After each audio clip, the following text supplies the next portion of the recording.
Hello, beautiful people. Welcome to the SideLine Speaks with myself, Britne Jones, alongside Jason Collins and Kevin Walker, right here on Never Had It So Good Sports Media Network. What's going on, K Walker and Jay?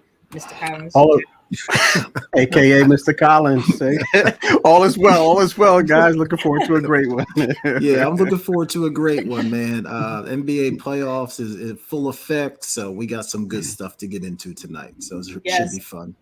absolutely. I just want to say one thing. I don't know if y'all could see me prior to us coming on, but I be grooving to that beat, to our I intro. saw you today. It I looked like wonder you were why. playing the I wonder piano why. a little bit or something, Britt. I wonder why. More the drum, but huh? Who's the producer of that beat? Who's the Oh, producer of that beat? I can't think of the person's name, but I think she's this dope female. Oh yeah, Brittany Jones. That's what it is. That's right. I'm gonna call my friend up. DJ June, if you out there, we need to produce some beats together. He's gonna look at me like I'm crazy. He's gonna look at me like I'm crazy. All right, guys, but you ready to talk some sports? Let's do it. Let's Let's do do it. it. Let's get it. Let's get it. Okay, we're gonna start off with the NBA playoff because as we know, that is currently happening right now. My Sixers versus the Celtics. It's getting ready to start soon. Because man, boy, I tell you, you need to take an anxiety pill or something when you watch any Philadelphia team, in my opinion. Yes, I put it out there. But Jay, we'll talk about it off the air. Why, again, you did not put the Sixers and the Celtics on your list. But we'll talk about that later. No, So in Britt, the meantime, I did add them in my notes, but I thought you wanted to talk about them. That's why I no, didn't put them you on my had the list. playoffs this time around, but it's okay. In the meantime, we're going to start off with the Nuggets and the Suns, but we're going to talk about a particular situation. So during the game 4 of the Nuggets and the Suns, Sun center Nikolai Jokic, if I said that right, went to the bench to grab the basketball out of the Suns owner's hands. I think his name is Matt Sheba, something like that. I can't say his last name, guys. I'm not good with names. But which caused a minor incident. I don't know if you want to say the owner flopped or Jokic was a little too aggressive, but we'll talk about it in a second, which then caused Jokic to receive a technical a day after the game. Jokic did not get suspended, but instead the NBA fined him $25,000. Did the NBA make the right decision in not suspending Jokic, or should he have been suspended? What do you guys think? Jay, I'm gonna start with you first. For me, I thought it was much to do about nothing, to be honest. I thought the owner really had no business inserting himself in the game. As a fan, when the ball comes to you, you just throw it back out. You don't try to hold it. So I thought the owner was wrong in kind of inserting himself in the game. Yes, Jokic gave him a little elbow to the upper chest, but considering the circumstances, I kind of thought it was justified. I know you can't hit a fan, but I was okay with it actually. And I was okay with the technical foul as well. I thought the technical was appropriate. I would have been upset if they suspended him. The series has just been too good to take maybe the best player off the floor. So I thought suspending him would have been too far. I actually don't even love the fact that he got fined. I think the technical, I think that would have been plenty, and they should have just let it go from there. I get it. He made contact with a fan. They want to stay consistent. But to me, this one was a little bit different, being that it was the owner, and the owner kind of inserted himself into the game. So I'm glad he didn't get suspended. I thought that would have been way too much. So let me, K-Rock, before I come to you on this one, let me pose this question to you, Jay, not to come to you back to back with it. If that was Draymond Green, what were your thoughts? Should you think he should be suspended, or how would you feel in that situation? It's a fair question because I do think maybe some of your history does matter. And I also think if it was a different fan, maybe the NBA would have acted differently. Like, let's say that was a female fan that got elbowed. Maybe he would have got suspended. So I do think all the situations kind of, you have to take it on a case-by-case basis. But with Draymond and his history of doing things, maybe he would have got suspended. So I just think for this particular situation, I did not want to see a suspension. I thought it was a lot to do about something that was very minor, kind of like you said at the beginning, Britt, a minor incident. Right. So, I mean, look, for me, my first thought was he might get suspended. Maybe he needs to be suspended. I'm not sure. But then I thought later, it wasn't really that big of a deal. I think Jokic took it too far. Let the ref get the ball. Yeah, he There's no didn't. reason. Yeah, The way he aggressively kind of went over to him. Now he probably knew that was the Suns owner. Like, let's be real. You know who the owners are of these franchises. So he probably seen and knew who the owner was. And he went over there and he aggressively grabbed that basketball. Like, I get it. You want to get the basketball. You want to hurry up. You want to have an advantage because the Phoenix player was trying to get up from doing whatever he was trying to. It just took him forever to get off from the out of the crowd. So I understand that, but I think in that situation, you don't want to necessarily escalate it or even put your team at that risk. So just let the refs handle it at that situation. I always felt like if the ball goes into the crowd, let the refs get the basketball, point blank, period. But I am also glad that the NBA did not suspend him because, like you said, Jay, this series is just too good. yeah, It is too good. It's 2-2. You never know who's going to step up in any particular moment. Jokic has been having a fantastic series. Devin Booker has been playing well, so you don't want anybody missing anything. But I will say he was a little overly aggressive. He did do a little bit too much. So I think the $25,000 maybe could have decreased just a little bit, but I think that was justified versus the suspension. But to answer my other question I asked you, if it was Draymond, I feel, in my opinion, he shouldn't have gotten suspended in the game he got suspended, and he shouldn't be suspended in this situation either. But I do give credit to Suns owner because he came out and said, I don't think Jokic needs to be suspended. yeah. Again, that's his team. Dumb. And he don't want nobody if they win that game. He doesn't want anybody complaining, oh, Jokic wasn't there, that's why you guys win. So I think that was a cover up for him. But K, what are your thoughts on Jokic situation? Well, the comment on the last part, you mentioned that when Ishiba came out and said that he doesn't think that a Joker should have been suspended. Dumb move by his part because because of the fact of the matter is you need Jokers out of there. You need every advantage you could possibly have in this particular series because the way the series started 2-0 and it wasn't even a close 2-0. It was a dominant 2-0 by the Nuggets, but the Suns came back and they obviously they tied it up. So had they won that game, meaning had the Nuggets won that game, do you think that Matt with 1T would have said that he shouldn't have been suspended? I think that the different outcome would have been given a different response. But yeah, I agree with you guys both. I think it was gamemanship by two competitors. Ashiba, the Suns owner, did exactly what he did. I mean, I love the flop. It's all about gamemanship. I love the flop. I loved it. He knew who it was. He knew what it was about. He knew what was in the moment, and that's what I loved about it. It was an in the moment thing. He's a smart guy. He knew exactly what was at stake at that point. So $25K to Joker is just that. It's a joke. It's a drop in the bucket. Right. So I don't think he should have got suspended. DeAndre Ayton should have came out and said, I think he should have got suspended. That's no good because he is just making DeAndre Ayton look like Andre Ayton, no D. Without D. So to be honest with you, so with that being said, I think I think everyone handled it appropriately. I think the league handled it appropriately. Gave the officials gave him the tech in the moment. The league gave him $25,000 fine, and no suspension was added on to it. And then now it's 2-2, and we're looking forward to a great series going forward. So I think everyone handled it appropriately. I loved it. I thought it brought a little life to the series because in the beginning it just seemed like this was going to be a runaway by the Nuggets. So it brought some life to it, and I liked it. I liked the way everyone handled it. Yeah, and then now we have I'm gonna just say my mama, but she said absolutely not. I think that was an egregious overreaction by the league based on the incident.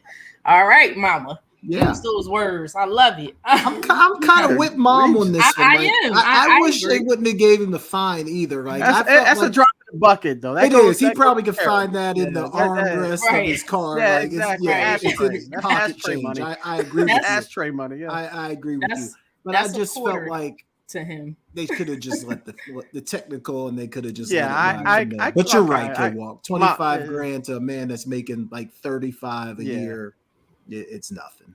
And Mom, I agree with it. If Mom says it's egregious, I'm going with Mom. I'm never going against Mom, especially this Mother's Day's coming up too. So I'm never going against your Mom. Facts. It is Mother's Day. But before we move on, I do have another question pertaining to this. Do you guys think history should be applied when making a decision on current situations? Like we've seen it happen in the Draymond situation.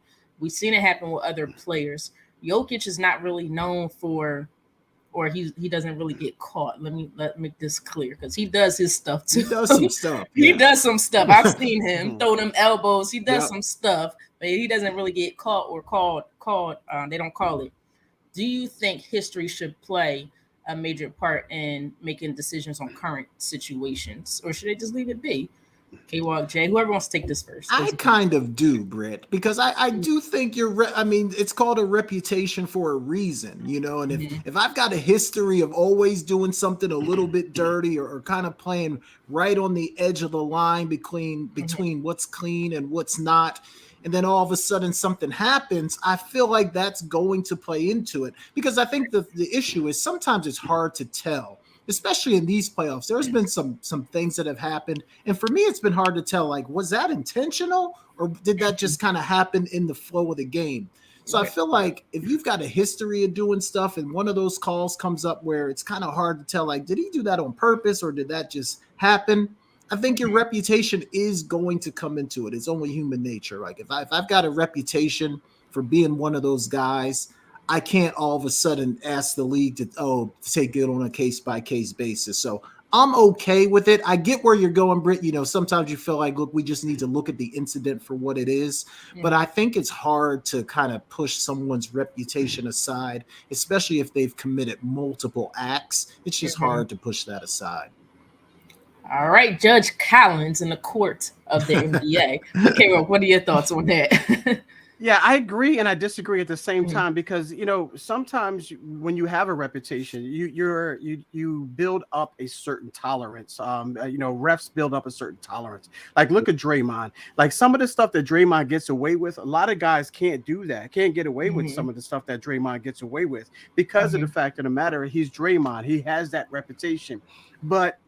Let's say Jokic, we're using him as an example. Let's say he goes at a ref and he's constantly in it, or he gets in his face once, but Draymond's constantly in his face. But this is Draymond. Or you take Draymond, at face value, and that's Draymond. But if Jokic just said the same thing in the same manner, but he doesn't do it as much as Draymond, he gets hit with a fine. Yeah. So why? So I agree with it. Yes, I do, and I don't agree with it. So with that being said.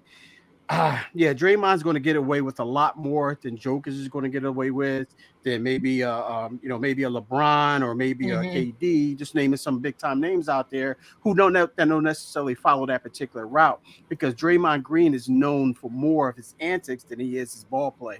So to answer your question, Britt, I think reputation does play a part in it on both sides, whether you get hit with it or whether you don't get hit with it, whether how much you can get away with as opposed to what you can't get away with. And I just think that Draymond's built that tolerance level. Go ahead. I'm sorry. Now, is that a Draymond problem or is that an NBA with their lack of consistency problem? Because do you think the NBA could have, or the refs could have said this from the very beginning?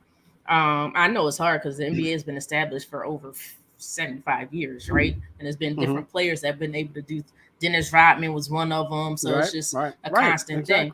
So is that a Draymond because he knows he could get away with it? So it's definitely not a Draymond. Yeah, it's definitely. Or is that an NBA problem for not consistently calling things equally amongst all these players? Yeah, you know what? Go ahead, Jay. I think it's like a human problem. Like I think we do this in our own lives. Like I know I do it at school with some of my kids. I do it with my kids. The one who's constantly in trouble. You give them a little more leeway just because it's going to be something else coming down the pipe.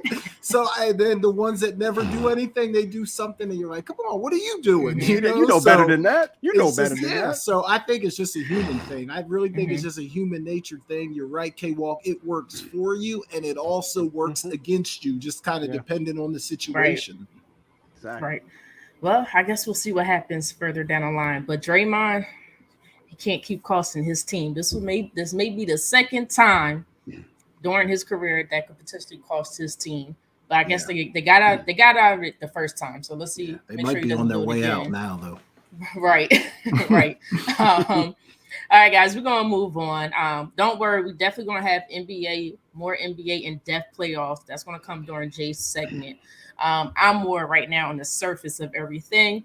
So what I want to get into, because we all know who the New York Knicks #1 fan is. If you pay attention to the New York Knickerbockers, we know their #1 fan. That one guy that stands on the bench that irritates everybody's soul, from the players to the fan base to anybody who's watching. Just a good game and a fan of TV. We love him dearly. We love everything about him. And if you don't know who I'm talking about Spike Lee. Great director, great. I guess he's an okay actor, right? He acts in his own stuff, but we know him as a fantastic director. Has done a lot for our community and just different communities out there. I have a question for you guys. Do you think Spike Lee is a curse or a jinx, however you want to call it, for these New York Knicks? Do you think? K-Walk, I'm gonna come to you first. Spike Lee is definitely not the jinx for the Knicks. I mean, he's been there since day one. He's been there since the ups and downs, the ins and outs. I mean, he's been through. You know who the jinx are? The fake Knicks fans that come out and don't support this organization like they're supposed to. He's there through the thick and thin, through the 1 and 5s, through the the 20 and 42 or the 20 and 62 seasons, the 62 and 20 seasons. He's there repping no matter what, not just in the Garden.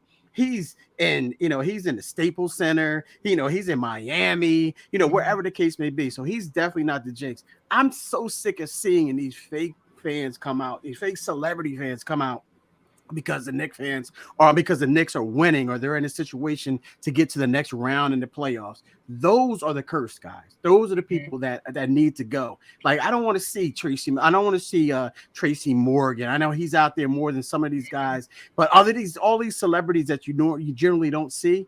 No, those are the guys that are the curse right there. But Spike Lee's a diehard man. Love him. He does the right thing. So with that being said, he is not the curse. Speaking from a New Yorker who's a Heat fan. I'm a Heat fan. Exactly. Thank you, Britt. Way to point that out.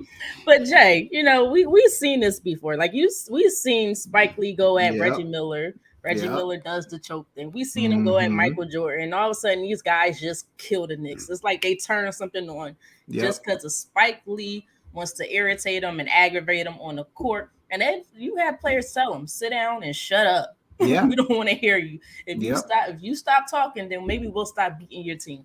But what are your thoughts on this, Jack? Right. What are your thoughts? Yeah, look, I don't want to go as far as to say like he's the curse or the jinx. But I will say he's the motivation for some of these opposing teams. Yeah, for right? sure. Like for sure. We've seen it happen with the Reggie Miller thing. Everybody knows about that. He's so demonstrative on the sideline, right? He's standing up, he's cheering, he's practically right out on the floor that it's very difficult for an opposing player, especially a great player on the other team, not to kind of look at Spike and want to shut him up with his game. So I'm not going to say he's a curse, but I will say he does give the other team a little something extra to maybe kind of shut him up and put him back in his seat. So he's not the curse, but he's motivation for sure. Scottie Pippen, sit your yeah, that's right. He may have cost him a few games too. I'll go as far as to say he may have cost him a few games. No, you know what? I agree. I don't think he's a curse or a jinx. But I do believe, like you said, Jay, he absolutely gives the opposing player, their star player, added motivation. If they didn't have any more motivation, I mean, you're already coming into a star-studded situation. You're in Madison Square Garden in the most popular city in the world, right? Or the most iconic city in the world, I should say. And then you add that on top of it, like, okay, Spike, you got to learn your lesson. The question is, will he ever learn his lesson? Because he's been doing it a little bit, and now in this series with Jimmy Butler and the Heat, he got his Spike. little I love Spike. and he does not learn his lesson. Now, look, they're down 3-1. I don't think they're coming back. Look, but we'll talk about that more later. Stephen A. Stephen A. He's not as bad as one, Spike. yeah. He's another one, but he's not as bad as Spike. Spike, I think, is a little bit worse. But Stephen A. Look, I love Stephen A. Stephen I A. is love the Stephen Michael A. Irvin of the Smith. NBA. I love Stephen A. Smith, but sometimes he's a Knicks fan, sometimes he's a Sixers fan, sometimes he's another fan. So I might have proved your point a little bit earlier. Okay, Thank you. But on that note, because I'm not gonna get into that one much further, because we're gonna get him on this show one day. We're gonna move on before we head into break. So before we go into break, guys, I want to talk about the Bucks. After the Bucks were eliminated in round one in a gentleman's sweep by the Heat, by K-Walk's Heat, the Bucks ended up firing head coach Mike Buttenholzer. Did I say that right? Buttenholzer? Budenholzer. What is it? Budenholzer? Budenholzer. Okay. Yeah. After 5 years and winning a championship there as well, I think that was their first championship in over 50 years. Was it the right decision to do that? Jay, what are your thoughts? I'm going to be interested to see what you guys think about this, because I actually do think it was the right call. Mm-hmm. I don't know if I think he's a great coach. I think he benefited that one kind of weird playoff year where Kyrie got hurt, or I'm not sure they really beat the Nets and win a championship that year. He's got Giannis. He's got Middleton. Mm-hmm. Who's the other dude that they got? Their third best player. Yeah, Holiday. He's got a good team. Right. There's rumors kind of around the league that he's not a great X and O guy. So I think there has to be something to that. Otherwise, why would you fire this man after just winning a championship a few years ago? I feel like he kind of backed into that championship. They won it, so give him credit for it. But I don't know that he's the best guy for that job. I feel like they think they can probably upgrade the position, and that's probably why they went ahead and got rid of it. Yeah, no, I actually agree with you. I had to really sit down and think about this one, because that's the first thing you think of. They just got a championship. But everything to me fell in the right place in order for them to win that championship. And then I'm looking at the first series. I'm a huge fan of Jimmy Butler, major fan. I respect the Heat, so we're gonna take this any other way. Oh no. But the way they defended the Heat, to me, you could tell that head coach is not an X and O's guys, X and O type of guy. Jimmy kept coming off the screen and just going right into a shot. Every time they kept playing some sort of drop coverage, defensive coverage. And I'm like, why are you stepping back from Jimmy Butler? He's killing you in 2 straight games, doing that same exact thing over and over and over again. And they could not stop it whatsoever. And Giannis, look, I have a lot of respect for Giannis, but don't tell me after the series over, oh, I wanted to defend Jimmy Butler. Oh yeah. So you're telling me if you didn't go to your head, if that's a problem to me. If you went to your head coach as the star and a pretty decent defender, yeah, and he told you no, you cannot defend Jimmy Butler, I understand why they fired him if that is true. Right. I hope that's not true, because that to me looks even worse on that head coach. And the reason why he may not see another job as a head coach for a while because of situations like that. Yeah. To me, that was big. You can't allow a team to continuously beat you the same exact way, especially in the playoff games, and you make no adjustments over a 5-game series. But K-Walk, what are your thoughts on this? Yeah, I agree with you guys. When it first happened, I was surprised. I wasn't expecting it, for sure. But when it happened, I'm like, you break it down and you realize, like, you know what? Maybe, yeah, if you look at the way the outcome of that first series went down, the Heat and the way that they got into not just in the playoffs, but they lost to the Hawks in the opening play-in game, and they were down late against the Bulls in that game as well, and they had to come back and win that game, and then to lose in the fashion that they did. I know Giannis was out. They felt like even though Giannis was out, they still were able to beat the Heat. But what? We talk about coaching, and what Spost did was, I think what was the game-changing aspect of the series was he started to have Bam run the point, and because he knew that Lopez was going to be on him, so he ran the offense through Bam running the point, and Bruce did no adjustments, made no adjustments towards that, and I think that's what ultimately happened. And then Jimmy Butler went crazy, like you mentioned, Britt. Giannis wanted to guard him, but they said no. We're going to stick to the game plan. This is the game plan. We're going to execute it, and now we go out there and deal with the outcome. That's what ultimately happened. So yeah, I mean, we saw that he was definitely outcoached. And then when you have a player with Jimmy Butler, and then you have a coach like Spoels, so that collaboration it was the difference. And then that showed sometimes you can have the best players, but that's necessarily not have the best game plan. Yeah, and rumor has it too that Giannis was okay with the firing, that he was okay with him moving on. So obviously, there's probably got to be, if there's smoke, there's fire. There's got to be some truth to that. So if Giannis was okay with it, then obviously something was wrong. Yeah, and you could tell he was frustrated. I mean, I'm sorry, Britt, I didn't mean to cut you off. No, you could tell that. Right. I think it was. I don't know if it was Game 5 or Game 4 when the one guy asked me. So you asked me this last year, you asked me the same question last year, and then he started grambling and on and on and on. So you could tell that it has something to do with the coach. I mean, it's hindsight, but still, nonetheless, you're right, Jay. Yeah, that's interesting. So, yeah, he needed to get fired because I'm putting my best defender on their best player who's been killing us all series long. So yeah, that was a big mistake and a huge, even bigger missed opportunity. All right, guys, we're going to head into our first break here. When we come back, we're going to do some take your picks. We have 2 different editions for it. We're going to do them back to back, one in the NBA, the others in the NFL. But also, please subscribe, like, and comment. If you comment while we are live, we will respond as much as possible. Read your comment out here on live, and then try to respond as soon as possible as well. But also share our page, like, subscribe at the SideLine Speaks on YouTube, at SideLine Speaks Twitter. We are also on Apple Podcasts, Spotify, and Google Podcasts as well.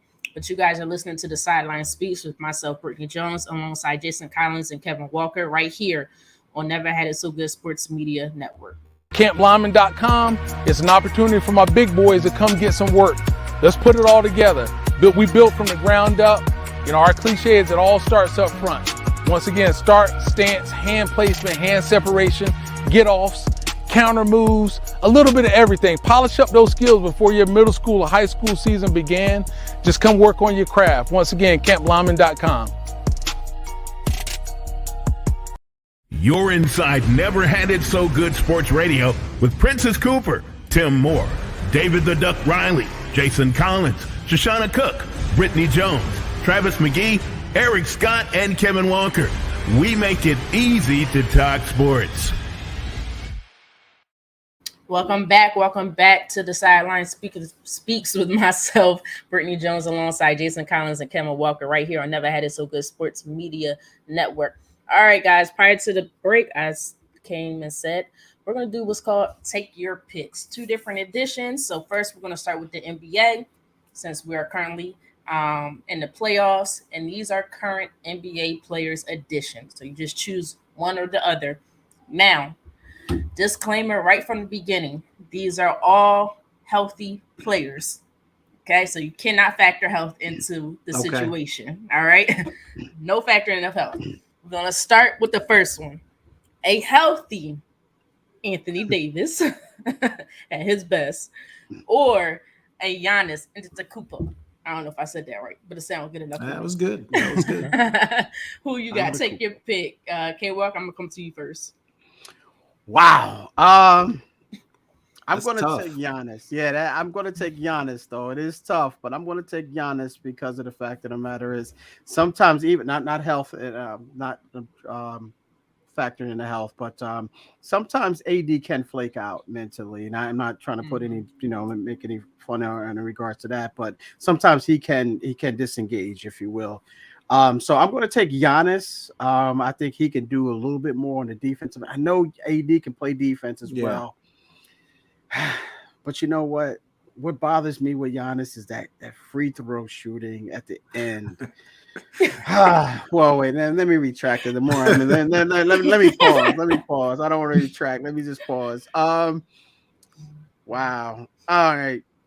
You know what? I'm still going to take Giannis. I think Giannis can still do better than some of the best of them. So I'm going to take Giannis. With a little slight hesitation with the free throws, he kind of disappears in clutch situations, especially if he's going to get fouled. You saw in the Heat series, he tried to throw the ball away to Middleton, so he won't get fouled. He'll have to hit those free throws late in the game. So I'll take Giannis. I'll take Giannis. I'm taking Giannis. Okay. Don't sound too confident in that. You sure? I'm on the fence. I am, but I am taking Giannis. I think it is tough. This is tough. But if they're healthy and they're both playing at their best, I got to go with Anthony Davis because he is good. He is a good defender. I don't know if he's as good a defender as a Giannis, but he is a good defender. He's long, but he can shoot the ball. He has a lot of post moves. Just his offensive skill set is just out of this world for the most part. And if it comes down to the stretch, you don't have to worry about him missing any free throws. But I will say the downside is what you said, K-Walk. Sometimes he checks out. He should be the superstar of the team, but he leans too much towards other stars, and he doesn't do what he's capable of. He doesn't play his best all the time. But when he is at his best, that is a hard team to stop unless he's going up against certain people, not named Giannis. But Jay, who you got? Which way you going? It's tough, Britt, because I think you're right. Like when AD's at his best, I probably would lean towards AD. But the problem to me is AD's at his best one every 3 or 4 games. Right. Like he'll play a great game and then he'll disappear for a couple of games. And then he'll play a great game and then he'll score 13 points the next night. Mm-hmm. Whereas with Giannis, he's going to bring it every single night. You're getting Giannis's absolute best effort. So I agree. It's really close. I'm going to take Giannis just because I want the guy that's going to bring it every single night. So I'm going to take Giannis, but I think you can't really go wrong with either one of these guys. Yeah, I'm going to go by an eyebrow, but eyebrows for Giannis, though. But he still got the unibrow. I thought he shaved it. He didn't shave it? No. Giannis's eyebrow. He still got it? Okay. But yeah, no, I can't disagree with you guys. I just think that when AD does have it together that one night, it's just so hard to stop him. Really it is. All right, guys, next one. Some of these guys are no longer in the playoffs, by the way. Well, Giannis isn't. Luka Doncic or Kyrie Irving. Take your pick. Jay, I'm gonna come to you first on this one. Man, this is tough, but I've kind of come off a Luka just a little bit. I'm going to take Kyrie. I think offensively, obviously, they're both really skilled, great shot makers. I think Kyrie obviously handles the ball better. I think Kyrie might be a little bit better at getting to the rim and finishing. Neither one of them is going to set the world on fire defensively, but at least Kyrie tries a little bit on defense, whereas Luka doesn't play defense at all. So I'm going to take Kyrie. I know most NBA people would probably take Luka without a question, but I've kind of cooled off on him a little bit after watching him a little bit more this year. I'm going to take Kyrie. Yeah, I can't disagree with you, Jay. Look, I know Kyrie is a headache as far as just selfishness at times. But when he's in the game, similar to the AD situation, when he's focused on the game and that's all he's focused on, he is box office. He is lights out. Yeah. I even think sometimes he's better than Luka offensively. Call me crazy. Maybe if you want to say Luka's a better overall shooter, sure. But Kyrie will drop him. He'll drop 5, 6, 7, 8, 9 in a row. He'll just kill you offense. And it's so hard to guard Kyrie Irving. It really is. And like you said, the biggest factor for me, because you guys know how I am with two-way players, Kyrie's not necessarily a two-way player, but he will give effort on the defensive side of the ball. We've seen him pick some big-time stars. James Harden. I've seen him pick off Devin Booker. So he definitely gives effort on the defensive side of the ball at times. But K-Walk, who you got? Yeah, I'm going to make this unanimous. I'm going to go with Kyrie because watching Luca is like watching cement pour into pour into a hole. It just seems like it's just so slow and just like so like, all right, get to the point already. Or, we know why you're here. So it's so boring to watch it, but it's effective though. Nonetheless, it's like cement pouring into into their area that they're supposed to be poured into. It's still effective, but with Kyrie, you seem to get a little bit more excitement there. He can do a little bit more inside, outside. And when he does want to, he can play defense. He really can. I've actually watched him play one-on-one defense. Sometimes he does check, a lot of times, not sometimes, a lot of times he does check out in that. But if he dials into it on both ends of the court, he can really be effective on both ends of the court. Luka, I've never seen Luka, try to play defense at any point. I don't know, I've never seen it, so I'm not even going to. I can't bring up one example or anything like that. But yeah. So with that being said, I'm going to go with you guys. No, he does not. He does not. So I'm going to go with. I'm going to go with Kyrie here with you guys. That's why I'm gonna be honest with you guys. That's why it drives me insane when I see a Dallas Mavericks fan come out of nowhere. First of all, Dallas Mavericks fans shouldn't come out of nowhere, but unless it's Dirk or Mark Cuban, I don't want to hear from you. Right. Like, Luka's the best player in the NBA. You've been drinking too much. You haven't even been smoking. You just been drinking. A little bit too much booze. All right, guys. Next one. We got Devin Booker or Damian Lillard. They're both at the top of their game. Okay, well, I'm going to start with you. Yeah.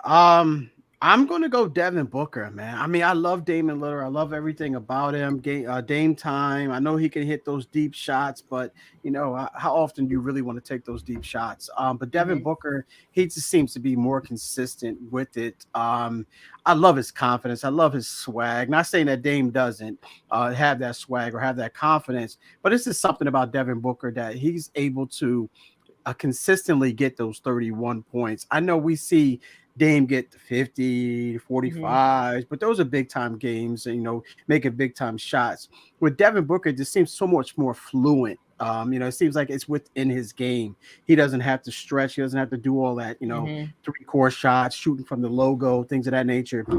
He could beat you inside and outside. With Dame, it seems like he's more of a showman than anything else. But I love Devin Booker, man. I really do. I love his game. I love the way he's coming out and he's putting this team, meaning the Suns, along with KD. I know we're going to dive into those guys, but I love the way he's going about his game right now, his craft, and keeping his guys and bringing his game, his series back to life. So I'll take Devin Booker over Dame Lillard any day of the week. Sorry, Dave. I think I agree with you. I think I agree with you. I was going to go the other way, but the more you were explaining, I was like, man, he's right. And just to see what he did just a couple games ago, the amount of points he scored, shooting over 70% between two playoff games, which has never been done before in the playoff series. I mean, we've seen him drop, 70 points in a game. Like when he's on, he's just, oh my goodness. And he could carry your team to a victory win. He really honestly can. He can. You could depend on Devin Booker when he gets in that zone to win a game if you need him to. Damian Lillard, he's just a talent. He's a great shooter. All-star guy.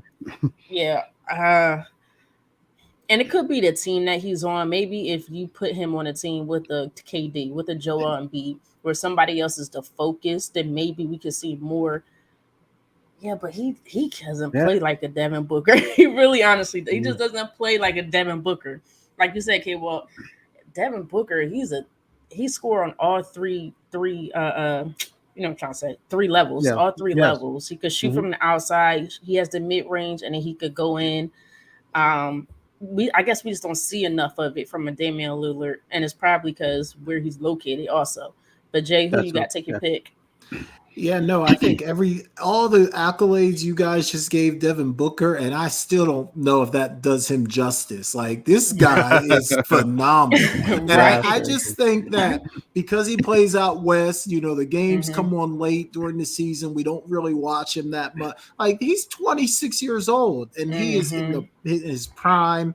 his game, I mean, his offensive game is ridiculous. And Britt, he does it on both ends. He plays defense too. And then just his size, like I'm taking him over Dame any day of the week. And it's no slight against Dame, but Devin Booker is just elevating himself to a completely different level right now. So I got Booker every day, not even close. I think we was trying to be a little nice kid. I'm in my nice mood today, guys. I was hoping we could get him on. I was hoping we get him on. Right. Like I love Dame time. Like I like Dame time for a reason.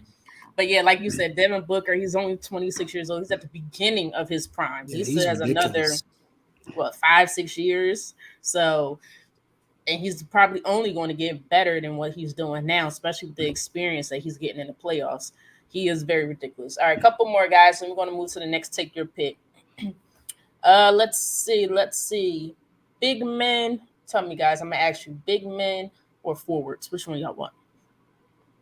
I'd say let's go big man. Let's go big man. All right. I was going to say we're going to defer to Mr. Collins. No. let's go big man. I'm with you. All right, so we have, this might be a little tough. We have Brook Lopez or Al Horford. I thought you said big man. Brook Lopez or Al Horford? They're not big men? Okay. I guess in this day and age, they are. They're big men. So with that being said, let me go first. I'll go first. Go ahead. Look, don't think it's as easy as, because they both do a lot of the same things. So right. But I mean, K-Walk, since you go. Oh, you want to go with Jay? You can go with Jay. You can start with Jay. I think okay, Jay, go ahead. I'll make this one quick and easy. I'm taking easy Al Horford. There's something about Brook Lopez that I just don't like. He gets under my skin. I just don't like that guy. He just annoys me with some of his antics and hand motions and facial expressions. I think he's too big to be sitting out by the 3-point line all the time. I like Al Horford, man. He's going to give you some hard, tough-nosed minutes anytime he's in the game. He's improved his shooting range. He'll hit a big three for you if you need to. And he's going to play tough and physical on the defensive end. I'm taking Al Horford. Well, Brook Lopez, please disregard what he said. We want you on this show one day. But no, I'm just kidding. K-Walk. Yeah, I have to agree, because when you said Brook Lopez, I immediately said I thought we were talking about big man. I don't factor him. I know he's tall and he's a big man, and as far as size goes, but he doesn't have that big man mentality. Al Horford, I think if you saw Al Horford and what he did the last game, even though they lost against the Sixers, the way he played Joel Embiid straight up, I thought that he showed a little bit more big man tendencies than Brook Lopez did, and reason why that they're in the second round and Brook Lopez is wherever the Bucks go on their during their off season. So I immediately have to go to Al Horford, even though Al Horford does have a great out. He's a stretch 5 guy as well, just as Brook Lopez. But I think that if you want to go down there and you say, who do you want down in the trenches to play defense against Joel Embiid? Do you want Brook Lopez or do you want Al Horford? I think a lot of people, the majority, would say Al Horford. So with that being said, I'm going to say Al Horford because I think he can match up better with Joel Embiid. Not saying he's a great matchup for Joel Embiid, just a better matchup than Brook Lopez would be against Joel Embiid. All right, guys, so let's go to the next one here. I guess that's a segue to Joel Embiid. No. Oh, okay. No. If you watch both of them, they're both actually pretty good defenders when it comes to against Joel Embiid. Joel Embiid has destroyed both of them. I think the only good defense against Joel Embiid is Joel Embiid. Depends on whether he wants to be aggressive that day or he wants to play hurt that day. It's just up to him, right? No, seriously. But if I had to choose, this one is a lot harder because they do a lot of the same things. Brook Lopez can defend. He's a big body who can defend some of these guys. Now, the difference is maybe Al Horford can step out on the perimeter a little bit more versus a Brook Lopez. So maybe there's where you have your advantage. Brook Lopez, if he steps out on the perimeter, it's just not a good look at all because he's not quick enough. He doesn't move his feet quick enough at all. So What is wrong with you? And what the heck is so funny? Because Jay's killing me. Jay's not trying to talk about Joel Embiid and the Sixers, and he's trying to. He keeps a straight face. Because he don't want them to win nothing. No. I can tell. we called this out on the pre-show prior to the start of the show. We know why he don't want them to win nothing. Nah. Guys, I got the Sixers on my list tonight. I know I didn't put it in the thread, but they're on my list tonight. Ladies and gentlemen, go back in the 47-minute mark, and when Britt's talking about Joel Embiid, just focus on Jay's reaction and his facial expression. I could not get away from that. So you know what? Before we go to the next one, because I had Al Horford was my choice. Before we go to the next one, Jay, what is your thing against Joel Embiid? I like Joel Embiid. I really do. Look, the other day, the game the other day, whatever day that was, Sunday, I think. I was watching Joel Embiid, and I was saying to myself, like, man, this guy, when he wants to be, he's almost as unstoppable as Shaq was. And he's got a little bit more offensive skill, like not a little bit more, a lot more off. He can step out and shoot the jumper. He can shoot the three. I mean, when he's on his game, you cannot stop this guy. So I don't have anything against Joel Embiid. I like Joel Embiid. The more I've watched him, the more impressed I am with his game. But I agree, Britt, to your point. And I think, that showed up a little bit on Sunday, too. He's got to be aggressive, especially late in the game. You can't shy away from touches. You can't shy away from taking shots. But look, when this guy's on his game, there's no one that has an answer for Joel Embiid. Yeah, I agree with you. To his credit, though, and I hate giving players credit even if they're injured, because if you play, you playing, right? I really do believe that. He does have a messed up knee. Yeah. I didn't realize he was supposed to be out 4 to 6 weeks. So for him to be back after 8 days, a big man with knee issues, but that's still no excuse. So he got to get better, like he said the last game. Although he did drop 34 points last game. That's the thing. He's ridiculous. For him to get so much criticism and still drop 34 points, that's ridiculous. All right, let's continue on. Last one, guys. My team's actually going against them. Jason Tatum or Jaylen Brown.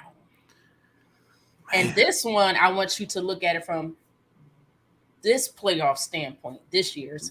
Not what they've done throughout their career, just this particular playoff standpoint. Jason Tatum or Jaylen Brown. Jay, I'm going to come to you first. I think if we're just talking about this playoff run, I'm going to take Jaylen Brown. I think he's been more consistent. He's been more aggressive. I think overall, like if Tatum's probably the better player, but I think over the last few weeks, Jaylen Brown has done more for the Celtics than Tatum has. So if I'm just looking at a small window, I'm going to take Jaylen Brown right now. Okay, who you got? Yeah, I agree. I think this is the reason why the season hasn't been, the series hasn't been a sweep, or at least 3-1 right now, because of Jaylen Brown, because Jason Tatum has tapped out a couple of games here, and I'm looking at they're up 3 right now. But nonetheless, Jaylen Brown has come into play. He's focused. I don't know if it's the mask. He likes, he doesn't have to wear the mask anymore, but he loves wearing the mask. So maybe he feels like he's Batman. He's a superhero. I don't know what it is, but nonetheless, he is the reason why it's 2-2 right now, and it hasn't been worse because of the fact of the matter is, I think that the Sixers has been playing better, even though with the absence of Joel Embiid, that first game, they won that game, and then James Harden came out and laid 2 eggs in a couple of games there, but he came back in the last game. But nonetheless, to answer your question, Brett, I like Jaylen Brown. He's the most consistent right now in this particular series, and that's more important right now. I know Jason Tatum came on late in the last game, but nonetheless, Jaylen Brown has been more consistent from start to finish. Yeah, I'm a little bit more torn with this situation because, like you guys said, consistency is a big issue for Jason Tatum, and that's been throughout his career, even this playoff series. That's why I can say it for this playoff series. But here's the thing. Jaylen Brown start the game, first half, fantastic. Yeah. He'll give you 19, 20 points. The second half, sometimes it seems like he disappears at times, right? Jason Tatum, first half, is nowhere to be found, struggles. And then towards the end of the game, it seemed like he picks it up a little bit more.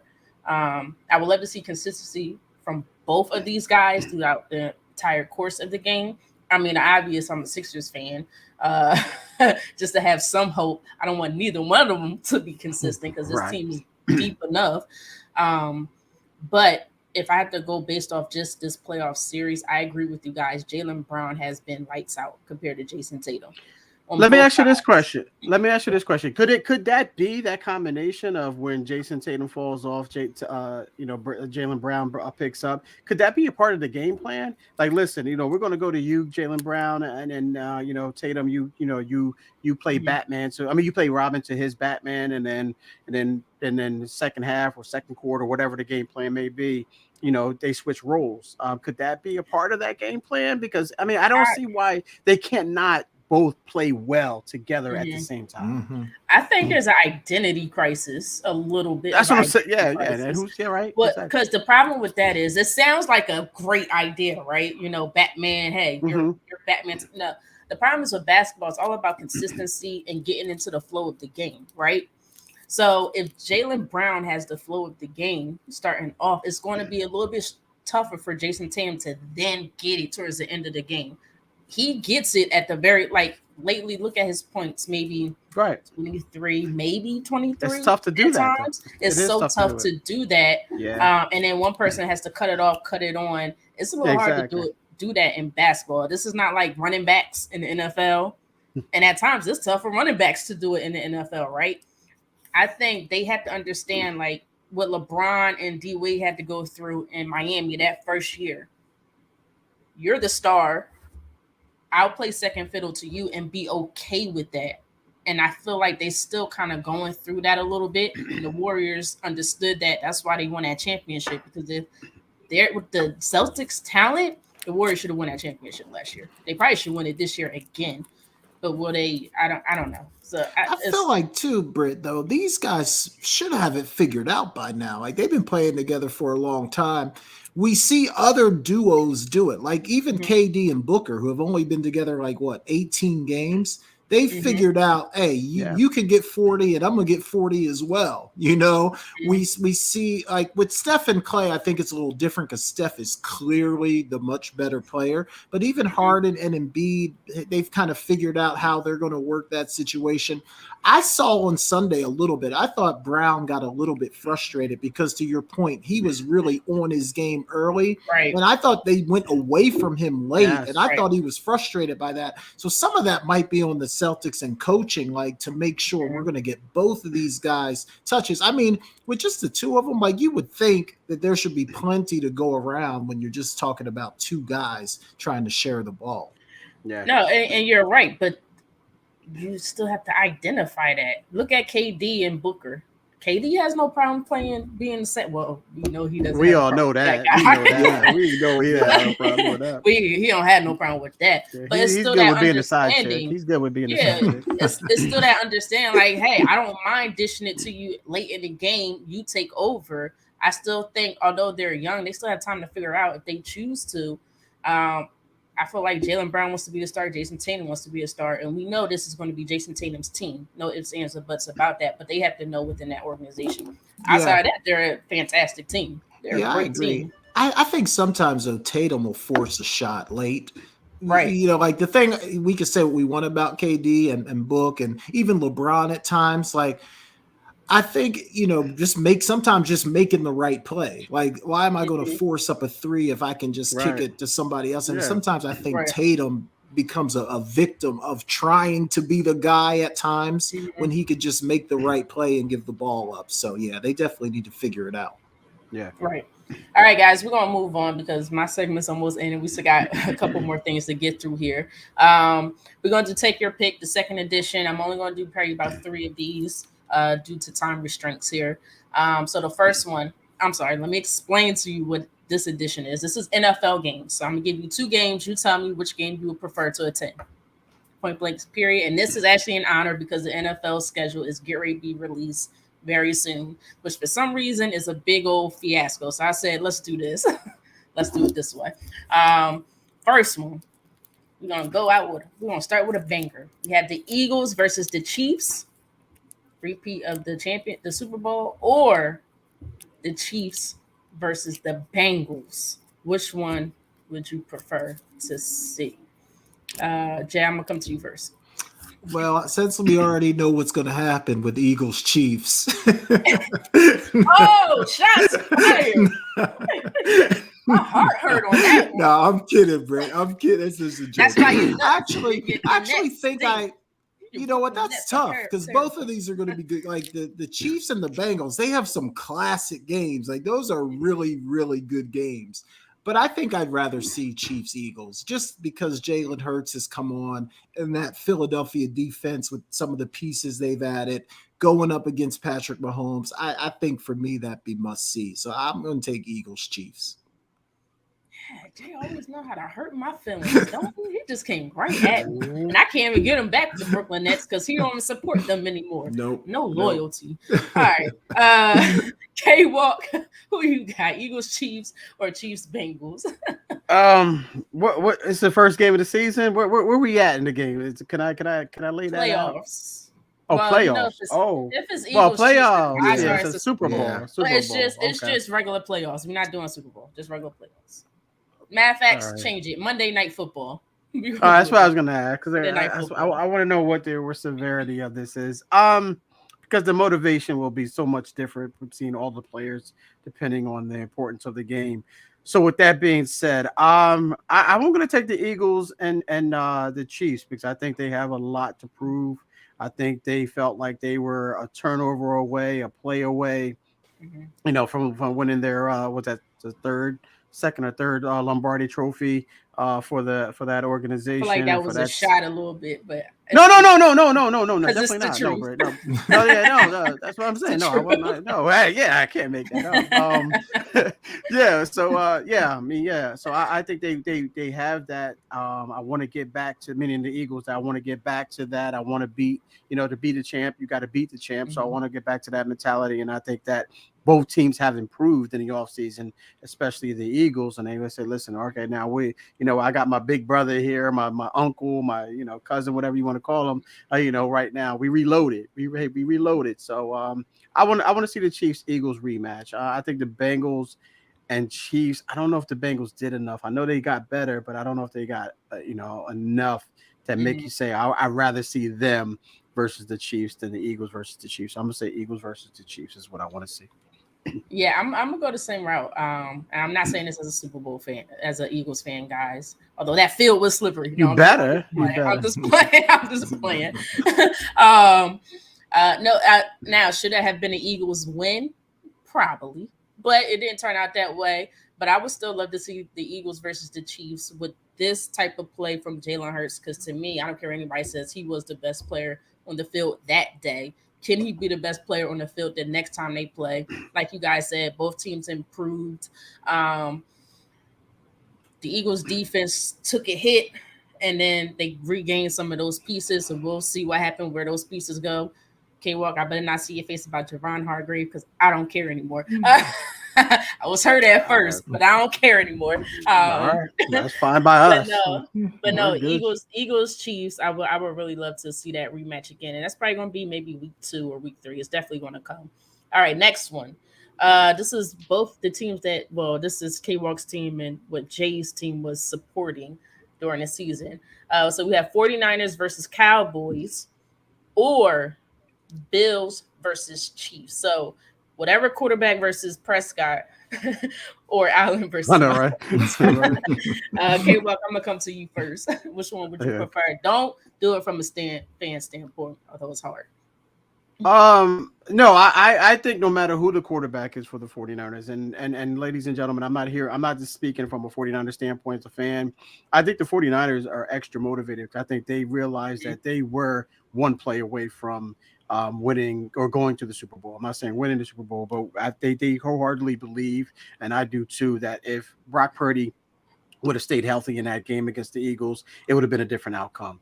That's a conversation for a different day.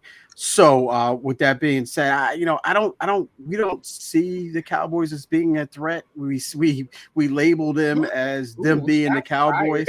Yeah, shots fired. I don't care. Cowboys fired Cowboys. I'm done talking about the Cowboys.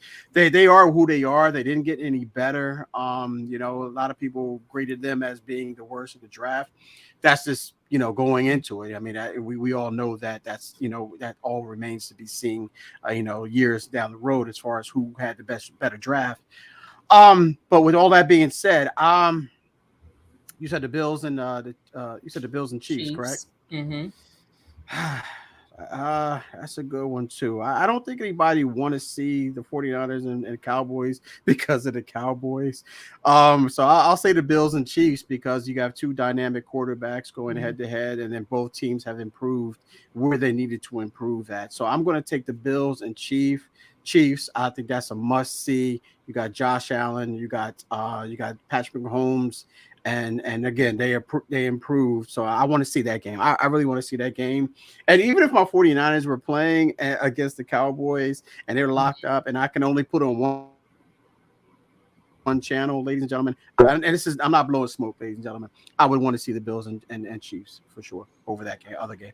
Oh man, Cowboys fan, you heard that? K-Walk said it's no competition. Okay? No, I'm not worried about you. We're not worried about the Cowboys. Cowboys he take care ain't of worried themselves. about y'all. The Cowboys. I'm not. Cowboys I'm not a take care of fan themselves. anymore, so I'm I'm gonna be honest. okay with that. I'm gonna be honest. Hey, to all the other Mr. Collinses out there, Mr. Collins brothers, I'm sorry, no disrespect, but you brought it.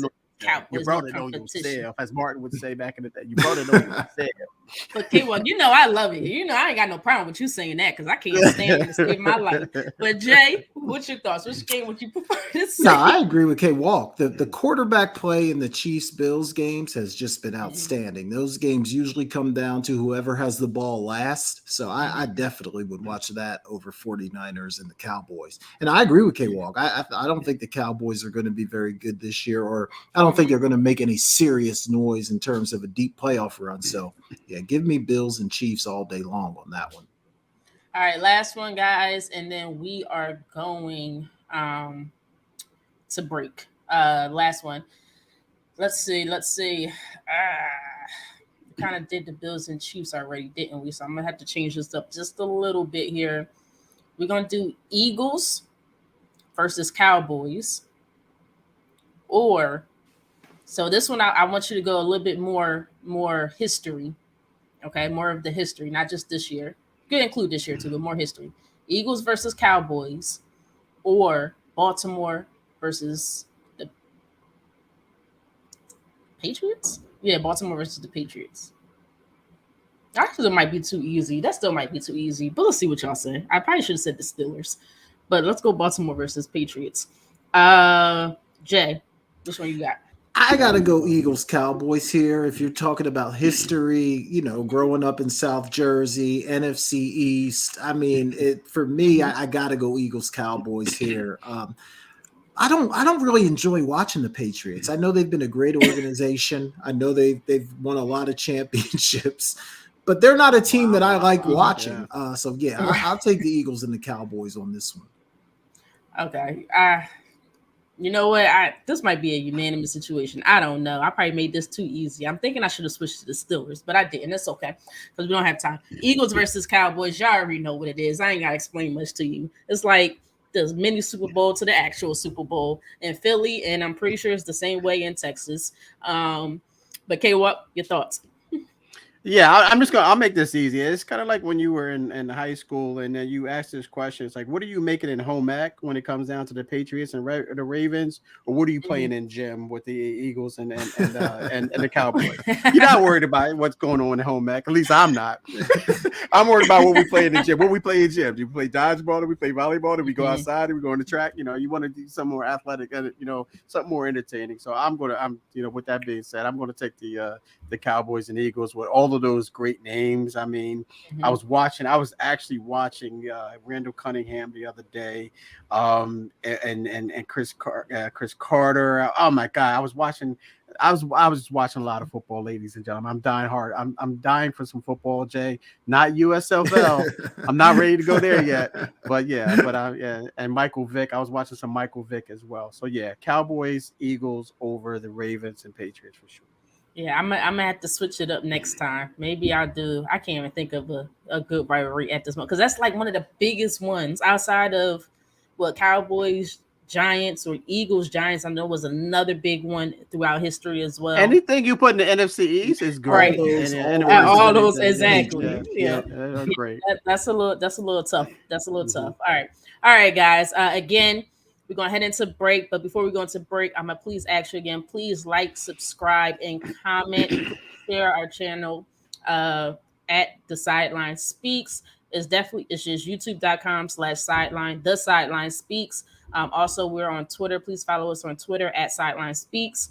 And for any reason you can't watch us on YouTube, we are also on Spotify, Apple Podcasts, and Google Podcasts, the SideLine Speaks. When we come back, Jay will take over, and we will, of course, talk about more sports and have so much more fun. But you guys are listening to, or watching, I'm sorry. You guys are watching the SideLine Speaks with myself, Britne Jones, alongside Jason Collins and Kevin Walker, right here on Never Had It So Good Sports Media Network. CampLyman.com is an opportunity for my big boys to come get some work. Let's put it all together. We built from the ground up. Our cliche is it all starts up front. Once again, start, stance, hand placement, hand separation, get-offs, counter moves, a little bit of everything. Polish up those skills before your middle school or high school season began. Just come work on your craft. Once again, CampLyman.com. You're inside Never Had It So Good Sports Radio with Princess Cooper, Tim Moore, David the Duck Riley, Jason Collins, Shoshana Cook, Britne Jones, Travis McGee, Eric Scott, and Kevin Walker. We make it easy to talk sports. All right, guys, welcome back to the SideLine Speaks. Britne Jones, Kevin Walker, Jason Collins. All right, let's get into some of these games a little bit. Wait, Jay, hold on. I'm sorry. You got to at least tell people why we laughing. We laughing, guys, because they saw it. We go on and K-Walk always slides right back into frame as soon as we come back. Like he just has his timer every time. All right, guys. That was funny. I was hoping y'all didn't pick that up, No, but good stuff, guys. We caught you that time. Let's get into some of these games, guys. We don't have to do like the full breakdown, but maybe after watching 4 games or so, just kind of who you think has the momentum and kind of how you see the series playing out. And let me start with the Sixers and the Celtics, just so Britt doesn't try to say I'm leaving them out on purpose. Series is tied up 2-2. Philly's up by 13 right now, which is a complete shock to me. I did not see that coming. But K-Walk, after watching 4 games and a little bit of what you've seen tonight, kind of peeking back and forth, who's got the momentum? How do you see this thing playing out? Who ultimately wins the series? Yeah, I'm peeking over, ladies and gentlemen, to see what's going on right now. Yeah, Jay, I mean, the momentum, obviously, you have to give it to the Sixers. I mean, right now, the Celtics were in position to go up 3-1 last game. If you guys didn't watch the game, then you're not a fan of either team, or you're not a fan of basketball, period. But they had a chance, meaning the Celtics. They did win it at the end. Well, not really. That last second shot didn't count. I think right now the Sixers are in position right now, ladies and gentlemen. They're up. We talked about Jaylen Brown, and we talked about Jason Tatum, and when they're going to both be Batman. Not at this point right now. Neither one of them can be Robin. Both have to be Batman right now. And I think that the Sixers know that they got away with one. They got away. They lost the first one. Oh, they won the first one without Joel Embiid. They lost the second one, and then they built momentum. So with all that being said, I'm taking the Sixers, man. I like the Sixers, and they come out and I'm scared of this team. And as a Heat fan, if the Heat can close out the Knicks in 7 or whatever, how many games it takes, hopefully they can close it out. I don't want to see the Sixers team, man. I don't want to see the Sixers team. The Sixers team is scary. We talked about Joel Embiid, and James Harden continue to play the way he's been playing. This is a scary team. It really is. Yeah, man. I thought after watching 4 games, I really felt like Boston was the better team. Like I thought Boston probably should have won on Sunday. I'm glad Philly won because I felt like the Sixers got some bad calls down the stretch, and it would have been kind of a travesty if they lost that game because some of the calls that went against them were really bad late. But I felt like, Boston feels like the better team to me. And I Yeah. thought Boston was going to come out and win the game tonight. And I was going to say whoever wins tonight is going to win the series. So And you're right. if I'm And you're sticking absolutely with right. that theory, You're and absolutely Philly's up by what, 412 or 14 points right now. Man, I'm surprised because I thought Boston was really going to win tonight. But if Philly can hold on and get it done tonight, you got to believe they're going to win this series. But Jay, before we get to Britt, Yeah. get to Bricks, we know Britt is a diehard Sixers fan. You mentioned something. You said you thought that the Celtics were going to win the last game. I thought it was kind of different. I mean, the outcome would have been the same, but I thought that the Sixers were going to lose that game, not the Celtics would win that game. Yeah. If you know what I mean, ladies and gentlemen. So, but they were able to hold on to that, withstand that weather that storm, if you will. And I think that's why we're seeing the lead right now with the Sixers. Like, listen, we could play our worst, but we could still be better than this team. And I think they're going to take advantage of that, and they're going to ride this. And I think they might close this out in 6, man. The thing I don't like about the Celtics is I don't think they value every possession. Like, no, they do take not. bad Especially shots. late. They take late. bad Yes. shots, and that hurts them. But Britt, obviously, this is your squad. You've been locked in. Just give us your thoughts. All right, so we got time here. Let's hopefully I don't get no anxiety medicine. Might need that on deck. No, I'm just kidding. Okay, the overall better team. I think the Sixers have some of the best players outside of Jason Tatum, of course. Jaylen Brown is right up there, but they have Joel Embiid, James Harden when he wants to play like it. They have a better coach, meaning the Sixers. Yes. Factor that I in. would agree Please with do that. factor that in. Yes, this team, yes. A couple years ago, I would have questioned that one. But no. My problem with my team, and I love the Sixers, is sometimes they let up on that intensity. Like when I watch the Heat, or when I watch what's another team, or Boston, or they have so much intensity. They play hard throughout the entire 4 quarters of the game, and that's what you need. When the Sixers play hard, they're focused on defense. Their defense is driving their offense. They are actually a very tough team to beat. They're a very good team. But the problem is sometimes their leaders, Joel Embiid, and I'm sorry, guys, I have a hole in my mouth because my throat is all scratchy. Problem is Joel Embiid, James Harden sometimes lack the energy, which then trickles down to the other younger players, and you can see it. That's what happened in game 2. They lost by 34 points. How do you have 2 superstars on your team and you're losing by 34 points? That makes no sense. I understand Joel Embiid was just coming back, but you had no energy, you had no focus, and you can see it. It was basically like, oh, we won the first game. Yeah, let's go home and focus on a home court. You can't play like that in the playoffs, and that's my problem with this team. And every time, I told you guys this before, when they come out, I could tell when they don't have focus and energy for this game. And I always say they're going to get blown out. I had a feeling that game too, they was going to get blown out based off of the first couple of minutes of how they were playing.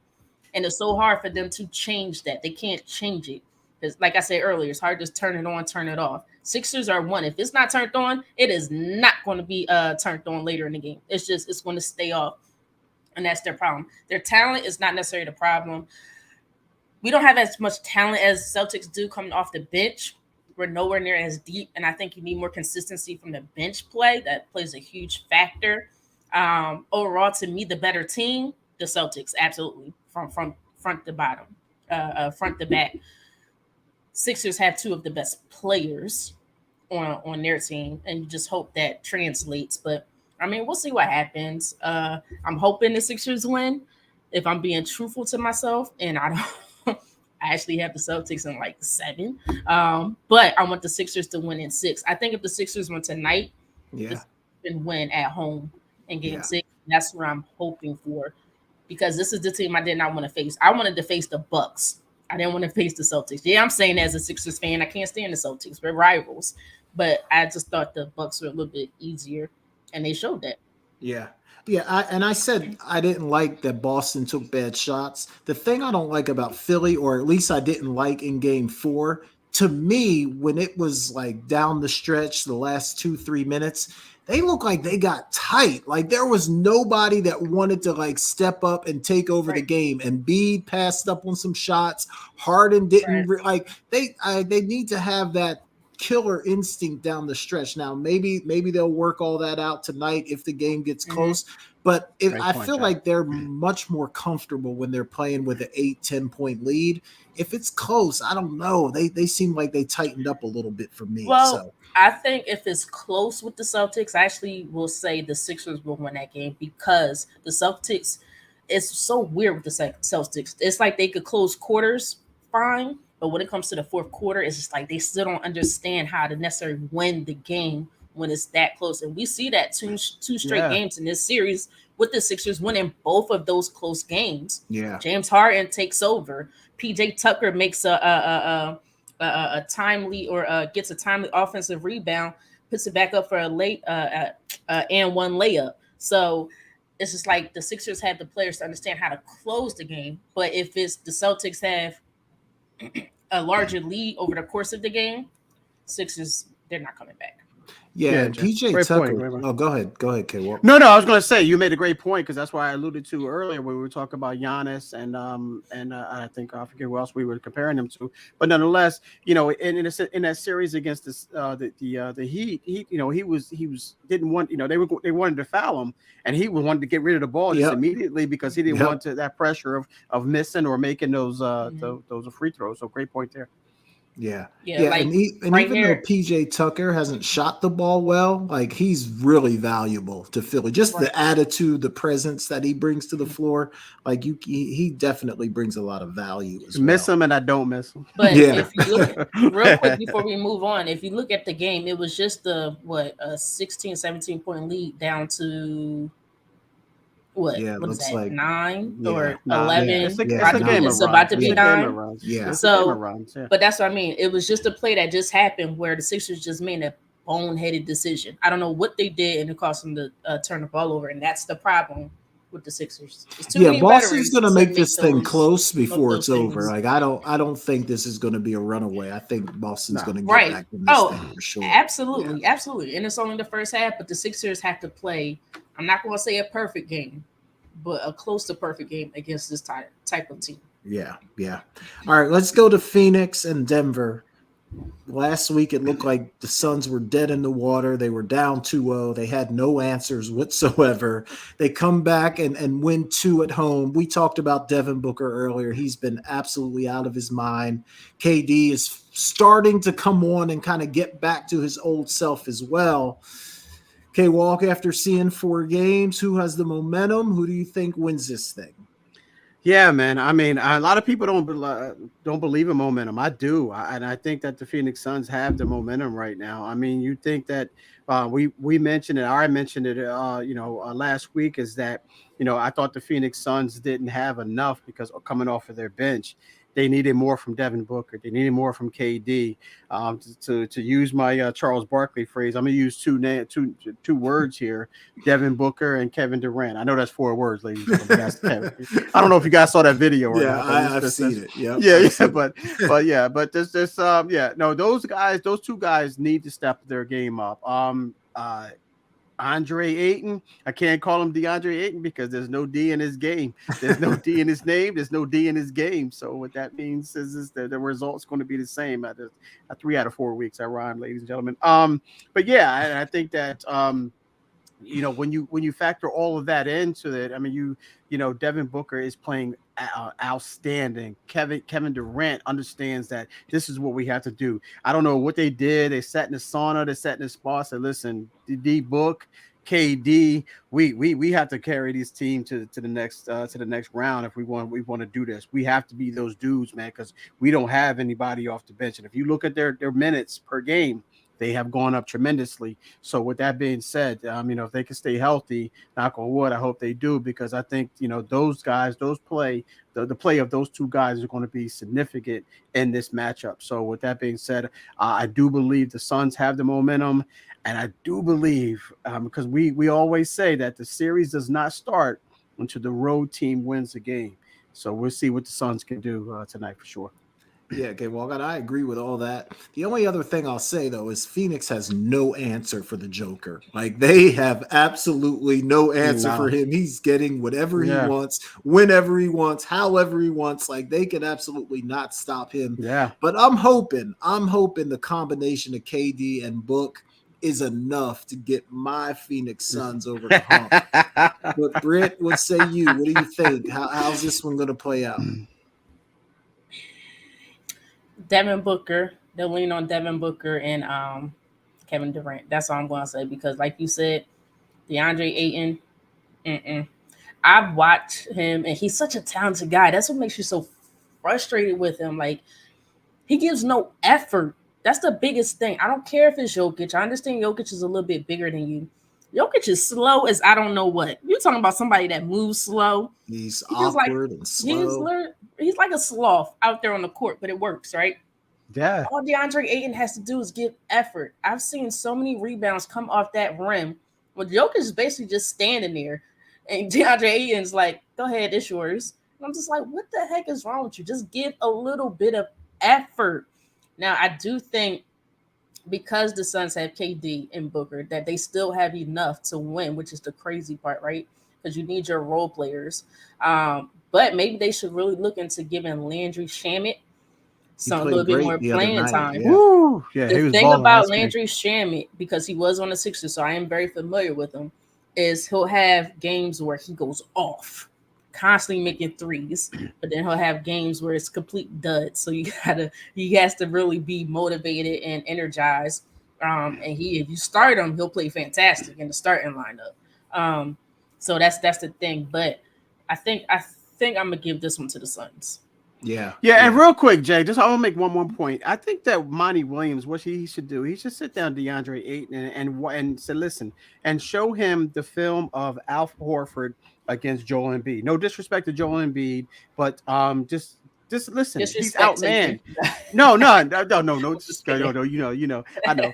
But I would say, listen, this is what he's undersized, he's undermanned, but he's still. It's not the size of the dog in the fight; it's the size of the fight in the dog, and that's the difference in this. Man, that's what you have to do. You have to show that you have that fight in you, regardless of how big that dude is. Much bigger that dude is than you are. Go out there and just let him know that you're not backing down from him, and that may change his approach towards you for sure. Yeah, and to Britt's point, I'd like to see some effort. At least look like you're trying. I mean, he's the most lackadaisical big man that I've seen. Look like you're trying. But speaking of Monty Williams, though, real quick, they won 2 games without Chris Paul. If Chris Paul is healthy, Britt, do you start him or do you say, hey man, we're playing a lot faster without you. We're gonna have to bring you off the bench? That's hard. I think you start him. I still think you start him. I think he's the general on your floor. I think he still understands it's basketball IQ for me. I think because and although they won 2 of those games, I think there were certain situations. If you had a Chris Paul, he could help. But I think the fast pace is that's the only thing. He ain't pushing it how he used to. Right? He's definitely not pushing it how he used to. I will still start him. But I think Chris Paul has to go with an understanding of, yes, and he knows D-Book is the guy, KD is next. But if those guys are not going, I have to be aggressive. I think if he keeps that mindset, they'll be fine. Because I think they're even better when they're all on with a Chris Paul. I know most people are like, what? I still think they're better with Chris Paul just because of his basketball IQ. And he understands certain situations that those guys still don't seem to understand just yet. I agree with that statement. Overall, they're probably better with Chris Paul, but I'm in this series. I'm not starting him. I'm putting him on the bench just because they're playing so much faster without him. They're getting easy looks because they're pushing the ball up the floor. For as great as Chris Paul is, he is a typical point guard. He wants to bring the ball up the floor. He wants to pound it. He wants to get everybody set up. He wants to deliver the ball for somebody to shoot it. And that's just not what we need in this series. I'm saying we, ladies and gentlemen, that we need in this series. So I'm going to not start Chris Paul. I'm Monty. But K-Walk, what say you? I got 2 words. Kyle Lowry. Kyle Lowry, look what he's doing in Miami. He's coming off the bench, and he's better than Gabe Vincent, who's the starter for the point guard for the Miami Heat. But he works better with the rotation on that, especially with that bench coming off of there. And he's the general, and he can still score, but he doesn't have to go up against a young guy who's going to get into his his business, if you will, whatever they call it today. And he can still get open and still facilitate as well. So yeah, man, we call him the point guard, I should say. Yeah, I mean, he's smart enough to know that. I think that this is an adjustment this is a point in this series where you have to make a major adjustment, and that's that adjustment. So yeah, I agree with you, Jay. I think that he's better served off coming off the bench than he does starting with these guys, because obviously you see that KD and Devin Booker together without Chris Paul, not even in the game, I mean, not even in the lineup or to working together, but not in the game period, that they can lead this team to victory. So if he can bring him off the bench and lead that second team, oh wow, that could be something magical for sure. Go ahead, Britt. I'm sorry. Yeah, I don't know, guys. Look, I just think that if you have an aggressive, and that's the key word I keep saying. If I'm looking up, guys, because the game's on, but if you have an aggressive Chris Paul, I just think that's the difference maker. I don't think he has to be aggressive, though. I think he has to be a facilitator. I do. I think he has. But what I mean by aggressive is the running up, getting the fast pace, the fast start, the fast break started. He can do that, although he's older. He may not want to do it, but he is still capable of doing it. Is he as fast? Yeah, but what you can do with that doesn't matter. That doesn't matter. It doesn't matter that he's. Yeah, but what you can do is you can cut KD's times in the first quarter. You can cut KD's time in half in the first quarter and bring him in a little bit more in the second quarter. Let them facilitate that way. You don't want to cut KD's time. No. Just in the first. I'm talking just in the first quarter, and then you can still have him play the same amount of times that you expect him to play throughout the game, but just give him a little bit more time with Chris Paul against that second team. I don't know. I still think that slice it up like a pizza. Slice it up as a pizza. Still going to taste the same. Being aggressive, and again, aggressive doesn't necessarily mean scoring. Being an aggressive playmaker, being an aggressive facilitator. I think they're a better team. I thought they were a better team prior to this series anyway, with just those three guys. So that's just me though. That's the only reason I don't like. The only reason I don't like him is smarter. The only reason I don't like him as a facilitator is because he doesn't draw the double team. Like when KD has the ball, they double him. He kicks it like somebody gets an open shot. Same thing with Book. When Book has the ball, they double him. Somebody gets the open shot. Chris Paul, he doesn't affect the offense in the same way where now we're going to get an open look for somebody just because Chris Paul has the ball. But he can still hit that shot. If Devin Booker brings it down, but you still have Chris Paul, like K-Walk is saying, Chris Paul can shoot the basketball. Yeah, he can shoot the ball. I just don't want him facilitating the offense, so to speak. All right, well, okay. Then that might be a little bit tough because he's not a two guy. But then Devin Booker will become a point guard, and I've seen him get in trouble doing that role. But he's been great the last two games bringing the ball up the floor. Like, he's been phenomenal. So, Jay, who would you rather see him paired with? Because he's going to have to pair with one or the other, not both. But Chris Paul with Devin Booker or Chris Paul with KD? I guess if I had to choose, I'd rather see him on the floor with KD.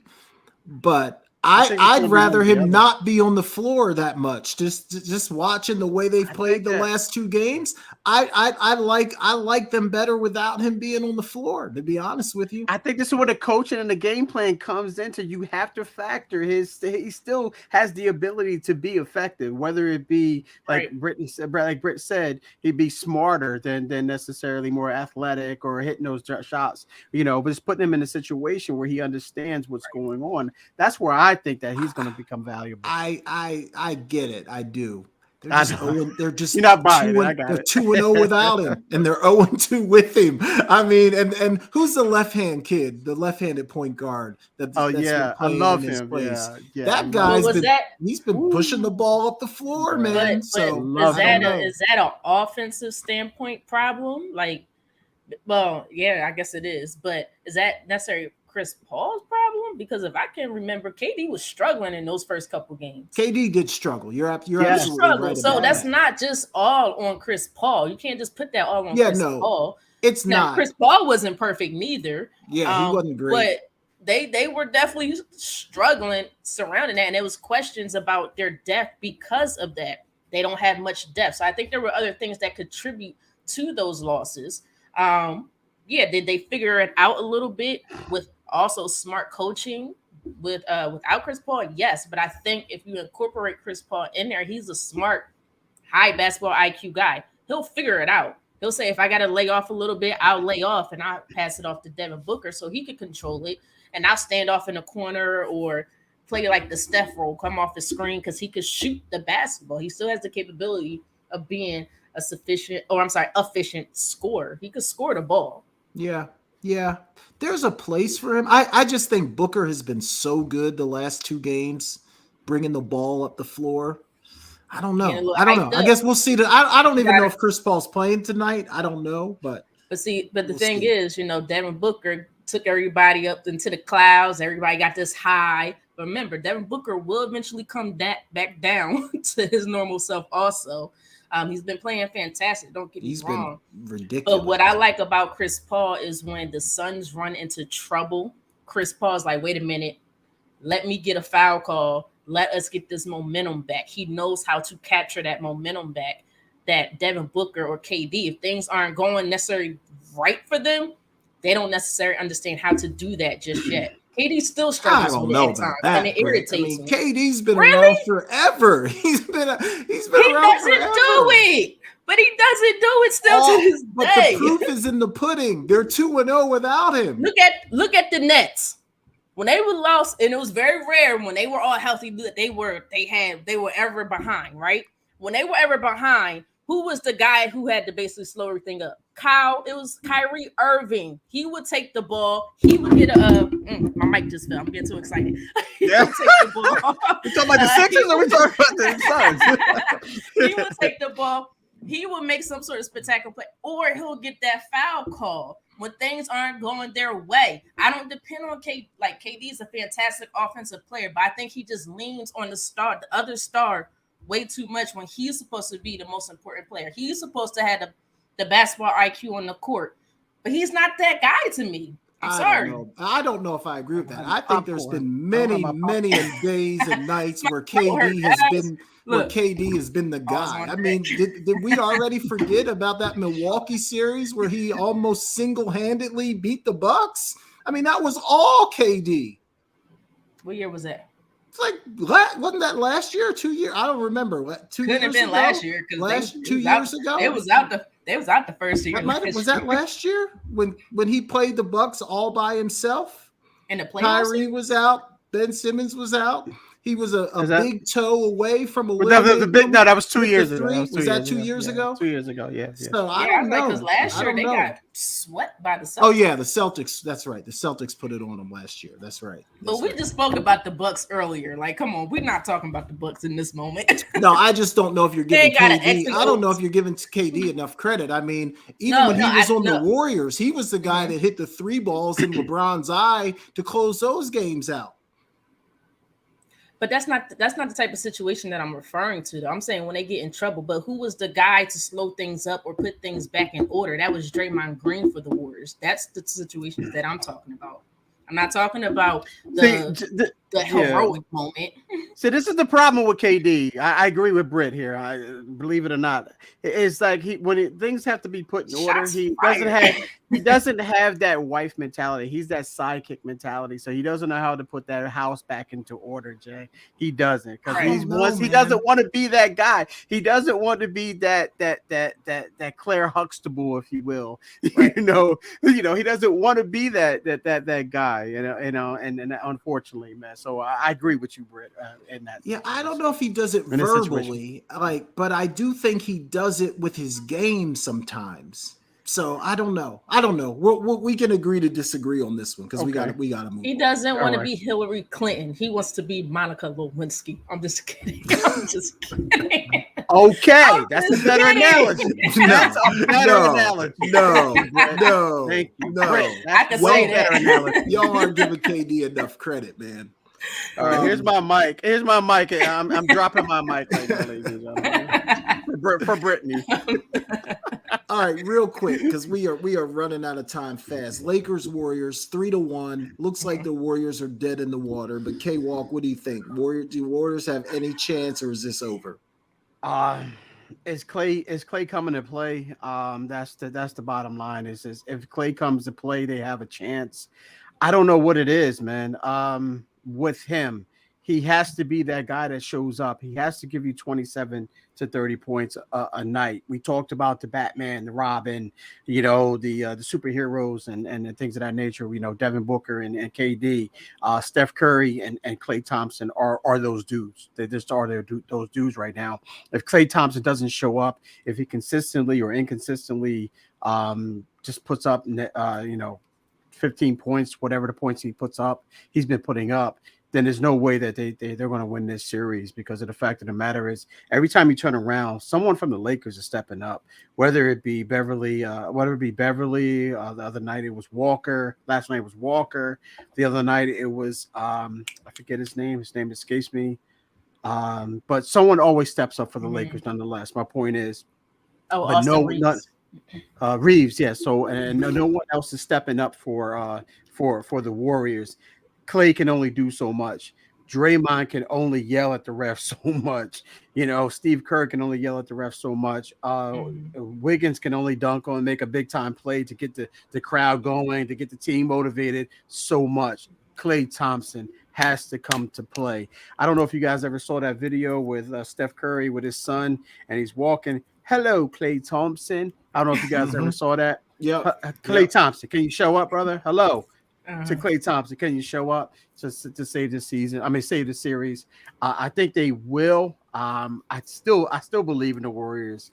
I know I went against them in the first round against the Kings, but I don't want to go against LeBron. But nonetheless, with all that being said, it doesn't look good, man. Unless Klay comes to play, this is the Lakers series to lose. Yeah, I think the Warriors are done. I don't see them coming back from 3-1. I think Jordan Poole deserves some blame as well. The thing that annoys me about him is he thinks he's better than he is. And there's nothing that annoys me more than somebody who thinks that they're better than they actually are. And to me, he fits that criteria perfectly. He's been horrible. He takes bad shots. He's not Steph Curry. I don't know why he's shooting those shots. Yeah. And even Clay too, because Clay's been taking some bad shots too. He's not Steph either. But yeah, I want to put some blame on Jordan Poole for sure. But Britt, what do you say? Is this over or do the Warriors have a shot? Before I answer that question, is it me or it just doesn't seem like Clay is the same type of guy after that injury? Yeah, I don't think he's ever gotten back to what he was. He's never gotten back, because the old Clay, you talking about heroics or what he could do anything that he the Splash Brothers, right? Splash Brother, but he could play defense. He'll go get some rebounds and do what he was all over the court. Yeah, I just don't feel like he's the same type of guy anymore. I don't know if it's a mental thing. I don't know if it's a physical thing. He just doesn't seem like the same player. But also who takes blame in my mind is the head coach, Steve Kerr. Really? And I tell you why. I feel like you don't give Gary Payton, who's one of your better defenders, enough play. Because when Gary Payton's in the game, he's a difference maker, primarily on the defensive side of the ball, which is what they need. And I feel like when he takes him out too soon, that's when the Warriors, they don't do things as well as they were when he's in the game. I know he's a little bit of a liability on the offensive side, but who cares when you have Steph Curry, Andrew Wiggins, Klay Thompson when he wants to make a basket. Even Draymond Green. I know he's not the best offensive scoring guy, but he's the facilitator, the playmaker, the high IQ on the basketball court. He gets everybody in order. I just think that Gary Payton comes up. He defends when it's necessary, basically. He's a great defender, but that's something that's needed for them. And I just feel like he just doesn't give him enough time on the court. So that's why. Do I think they're out? No, I don't think they're out yet. No. I don't hear that fat lady singing. Oh, is that inappropriate now? But that's the term, so I'm gonna use it. That's the saying. That's okay. That's the saying. You know, we in 2023 and everybody's so sensitive, but I don't hear that lady singing just yet. So it ain't over for them yet. So it's not over. And what they did in that first series, because the Kings should have won that series. I mean, I know the size is different and it depends on Anthony Davis. And Draymond Green's been struggling a little bit against Anthony Davis. But they should have won that last game that they played against the Lakers. And it was Seth Curry not understanding basketball situations and understanding that the team had a daggone timeout. 2 bad shots from Steph. And then you get the ball after the jump ball and you don't call a timeout. You just throw the ball away. First of all, who you throwing the ball to? So it's just not paying attention, not being aware, not having basketball IQ when it's needed in crunch time. And that's what hurt them most. But I don't think they're out yet. I think they'll win the next game. Yeah, I think I texted you guys like during game 2 and said this is a bad matchup for Golden State. I just think the Lakers are too long. That's why I don't think Golden State's going to win. The Lakers are gigantic, and I'm just not. Okay. And they have the length to kind of bother Steph's shot, you know. So even though he's still getting his, it's not nearly as easy as it was in that King series. So I think they're done. I think they're done. K-Walk, you hear it, right? They have the length to bother his shot. The top point guard in the history of the NBA, by Jay's words, and he was being bothered by a little bit of length. Well, I saw Scottie Pippen bother Magic as well. Like he took Magic completely out of his game. So it's safe for me to keep Scottie Pippen in my right? What's that? So it's safe for me to keep Scottie Pippen in my top 10 over Steph. Right. I don't think Scottie's a better player than Steph, but if you're not even in your top 10, that's all right, K-Wall. But I don't know. I don't think he's a better player than Steph. Let me tell you something, Jay. Length had nothing to do with Steph Curry. No disrespect. Steph Curry made the wrong decision. You've been killing AD off the dribble all game. Why not go back to it? You went right by him. He went by him, had AD turn, and then came back and allowed AD to. I get that. I mean, I get that. You could certainly make that case, but at the same time, I mean, this is a guy we've seen shoot 35-footers routinely. So, you know, is it really? If somebody else is shooting that shot, I'd say, yeah, that's a bad shot. If Steph's shooting that shot, is it a bad shot? I don't know. As long as he's not going against length, though. As long as there's no length, he's good. Probability. He'll shoot that. I'm not disagreeing that he could have gotten a better shot, but we've certainly seen him make shots like that before. K-Walk, real quick. Yeah. Heat, Knicks. I think the Knicks are done. Miami just looks like a better team. Jimmy Butler's been playing great. I think the series is over. What say you? As long as they have, meaning the Heat have the that killer mentality, they want to finish it out, they want to close it out, they don't rest anyone, they don't take their foot off the pedal, off the gas, if you will, then I say it's all right. I just think they're a better all-around team. They're a better coach team. They play well on both ends of the court. That I think they have the best player in this series, not in the playoffs, but in this series right now. So I think if they can do that, they can keep. They want to close this out, then do it. Why not do it in the Mecca? I know so many Knicks fans. There's so many Knicks fans right now. They slide in my DM. They talk all this junk. What you saying now? You're so quiet right now. It's so quiet. But anyway, I'm loving it. And Stephen A. Smith, where you at, brother? I know you. I know you. He hurting. Stephen A. came out, and I'm talking April 30th. April 30th was the tip off for that game. and you see all those Knicks fans, you see all the Stephen A fans. I'll do a side by side. He always gets on Michael Irvin when Michael Irvin gets on the Cowboys about, being that team, bigging them up. Stephen A had that same energy, that same motivational grit, if you will. And then now he's back, he's quiet. I'm calling for Julian Randle's trade. And you know how I get, they backing off of that. Yeah, go ahead. Did you see them pile up? Was that Times Square? I don't know where they were located. It looked like a parade in New York City because they won one playoff game. I said, if that's your expectation, that is sad.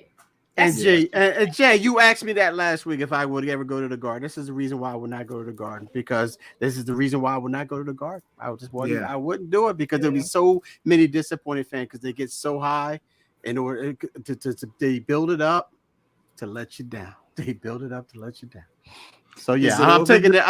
It's over. With all that being said, Jay, I say if the Heat come out with the same mentality that they did in the last 2 or 3 games, then yes, it's over. I wouldn't be surprised if it goes back to Miami and they close it out, though. So keep that in mind as well. Britt, is it over? Yes, it's over. Gentlemen's sweep, 2 series in a row. It's over. Yeah. Like I said, I've heard people say that the Knicks are more talented. They have the more talented players, yada, yada, yada. I don't feel that way. Britt, listen to this, Britt. But I had one Knicks fan said, I wish we had a Jimmer Butler caliber player on our team. That's one Knicks fan said. Yeah. A Jimmy Butler caliber. They don't have it. They don't have it. No, they don't. Not one. Even if the one person has potential to be somewhat like that, he doesn't have that mindset, and that's Julius Randle. He's a B. He's not an A. He checks out. He's a C in my opinion. B minus C. He's a C in my no, he has the better coaching staff. To me, they have the better players. They play better team chemistry. Yeah. Have the mentality. No, gentleman's sweep. Yeah, I agree, 100%. All right, that's at least one that we kind of all can agree on. Right. All right. Okay, Walt, man, let's go to your one ticket. This is a nice new segment that you bring in. You give us one ticket. You give us some different events, and we have to choose just one of them. So what you got for us this week? All right, no, we're up against the clock, so I'll make this quick, ladies and gentlemen. All right, this is I have Britt. I'll start with you, ladies first. On this one, is we got Jesse Owens, where he won the long jump, the 100 and the 200 meter dash, and the 4x1 and the 4x100 relay, and Berlin. back in Berlin. There you go, good stuff. There you go. I know you're a track person. That's why I brought this in 1936. Also on April 10th, 1947, we had Jackie Robinson signed his signed his deal with the Dodgers, and 5 days later he appeared in his first Major League Baseball game. We had Wilt Chamberlain in 1962, his 100-point performance as well. And the fourth one, I threw this one out especially for you. I was thinking about you when I threw this one out. Is FloJo, 1988. She's broke the record in the 100 meters at 10.49 and the 200 meters at 21.34. Both are still world records to this day. One ticket, 4 events. Which one are you using that ticket for? Oh, I didn't know you was gonna put FloJo up in there. Makes my life harder. Oh. Jay looked like he already knows what he's gonna go with. It's tough. But I think I know. Yeah, I think I know what you're gonna go with too, Jay. As much as I want to go with FloJo, and I really want to go with FloJo, but I'm torn between 2 of them because I would have loved to see the faces of these people. Thank you. I'm going with the same one. I think we all go. I think we all going to agree with this one. And those 2 so far, I'm gonna narrow it down to 2. It's Jesse Owens in Berlin, and it's Jackie Robinson signing his. Is it playing his first game or signing a contract? Either or. Either or. Yes, both. You can do both. Same. You can use one ticket for both of those events. Can I really? Don't play with me. Yes, you can. Yeah. No, the same. Yeah, the signing and the playing of it. Yes, we'll make it one event there. Oh, okay, I got what you're saying. All right, I got what Okay. you're saying. I thought you were talking about the Jesse Owens in the. Oh no! I can't do that. I didn't make that too easy. Oh, so that's so hard. But you know what? Because it was they were both big, but this one was televised. This one had crowds in the stand. Nobody wanted him to win. The prejudice that he had to face, the disrespect he had to face, and still went out there, stayed focused. And I think he almost wanted to quit and just go home. But he had found the motivation to say, I'm going to go out there and win. And that's Jesse Owens. I got to go see Jesse Owens. And the look on Adolf Hitler's face, because they said he was mad. And I'm all here for that. So let's go to Jesse Owens, and I got your back, my brother. Let's go. All right, great stuff, Brett. Jay, what say you? It's tough, K-Walk. These are all good ones. There's a part of me that wants to see Wilt, because there's some people that say that he never scored 100. There's no film or video of it. So I want to go just to know if it actually really happened. Owens and Robinson, both great events, but I'm going Flojo, man. I'm going Flojo. I want to see Flojo run that 100 and 200. And also at that event, you know, I'm getting a lot more too. I'm seeing a lot of other great races there as well. So I'm getting a little more bang for my buck, maybe. So I'm going to take the Flojo, man. Like, those records are still standing. Yes. So that's incredible stuff. So I'm going Flojo. Okay. You know what? I'm going Flojo as well. I thought that it was going to be that. I'm going Flojo as well. I mean, 10-4-9, Jay. I ran you're the track guy too, K. Yeah, I won a state championship in 1990. I quit the 100 because I wasn't fast. I think the fastest I ran was 11-1. That was the fastest I remember. And I was 3 steps behind you. So that tells you something right there. and in 200, I still hold the record for Cinnamon at 21.6, and she ran 21.34, and that's saying a lot, bro. That's saying a lot. And so I would want to see that Flojo, and then she died at such a young age of 38. 38, yeah.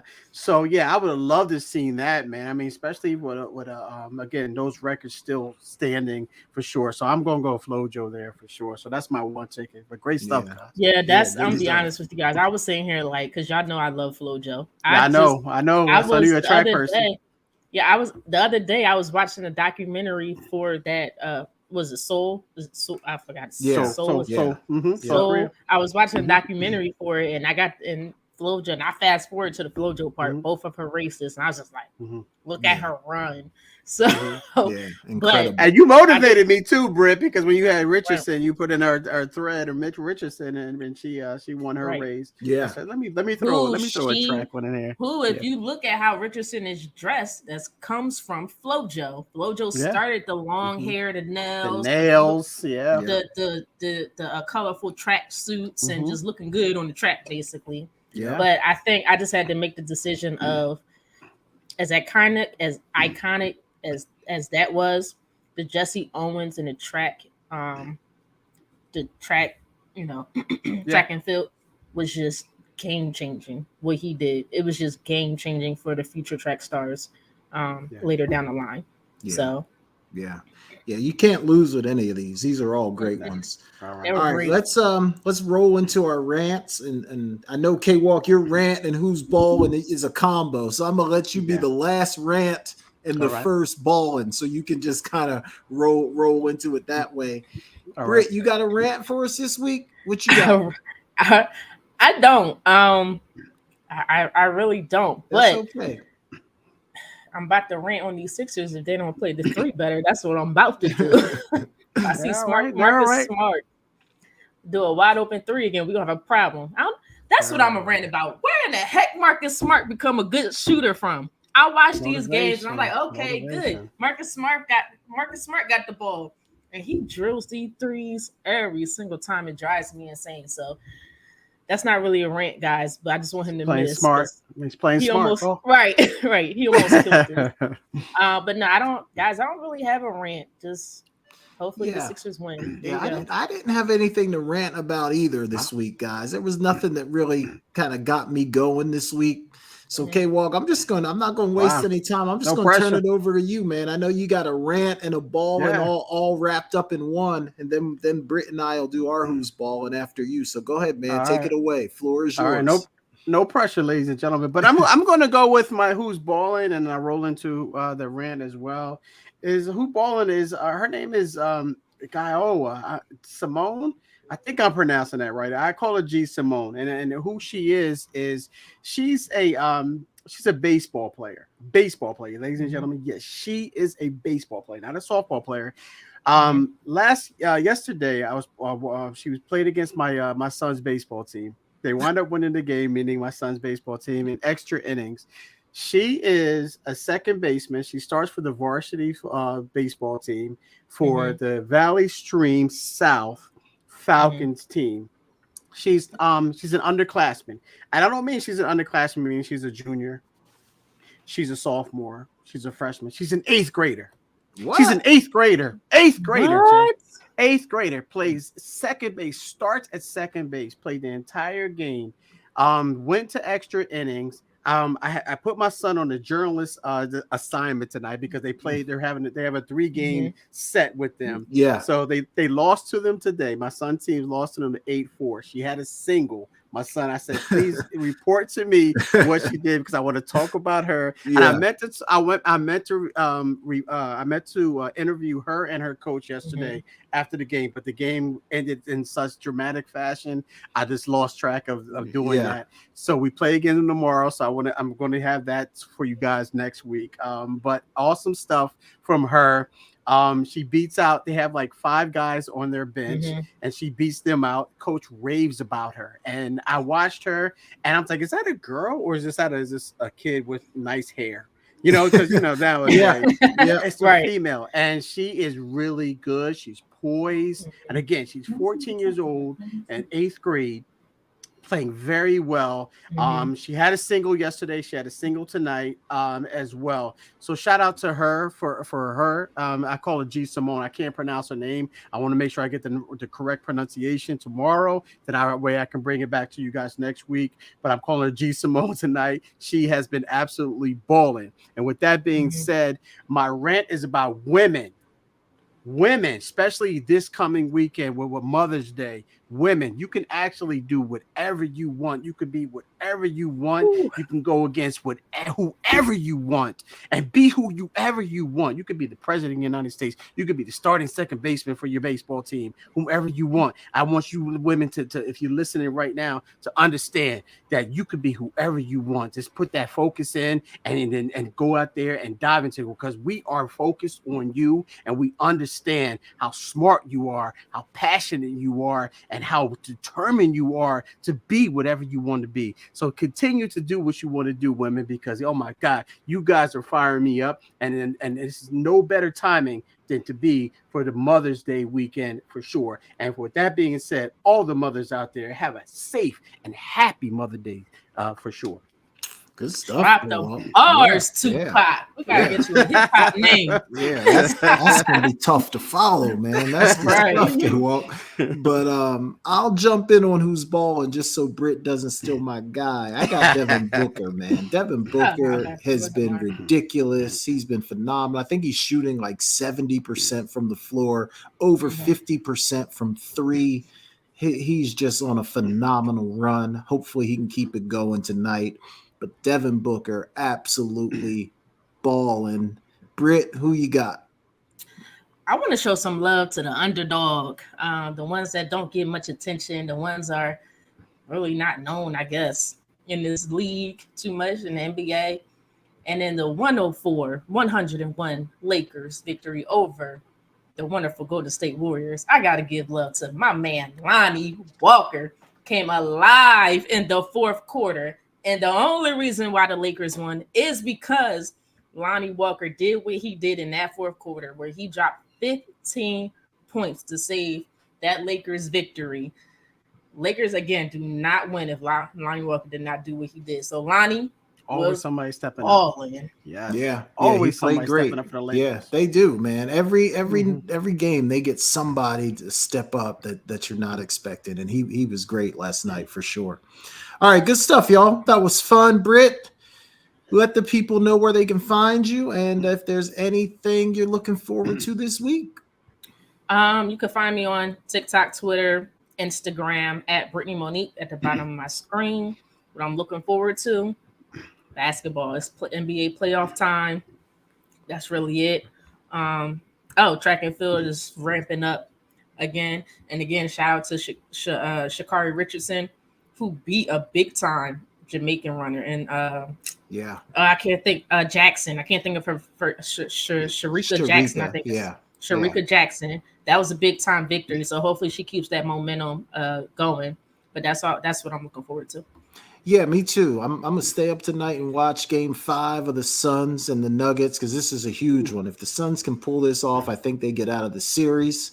So yeah, just all NBA playoffs, and you can find me at Jason Talk Sports on TikTok, Twitter, and Instagram. Okay, Walt? Yeah, I'm right along with you guys. I'm gonna finish watching this Sixers Boston's game. It's gonna turn out to be a great one. They're up 14. Sixers. Wow, I think they're gonna close this one out tonight, or maybe it's looking like it. Yeah, so I'm going to be up. I don't have to get up tomorrow. Early. Don't get me all hyped up. It's still early. Brett, they I ain't trying to be a New York fan. Yeah, I think it's late in the game to make necessary adjustments or critical adjustments. I think the only thing they have to do is continue to knock down their shots that they've been getting. So with that being said, I don't have to get up early tomorrow to take my son to school because they're off tomorrow. So I'll stay up for that Suns Nuggets game to see how that plays out. Mother's Day weekend is coming up. So again, shout out to the mothers this weekend. Have a safe and happy and blessed day for sure. Every day is Mother's Day as far as I'm concerned. But you can catch me on Instagram, Kevin.Walker142.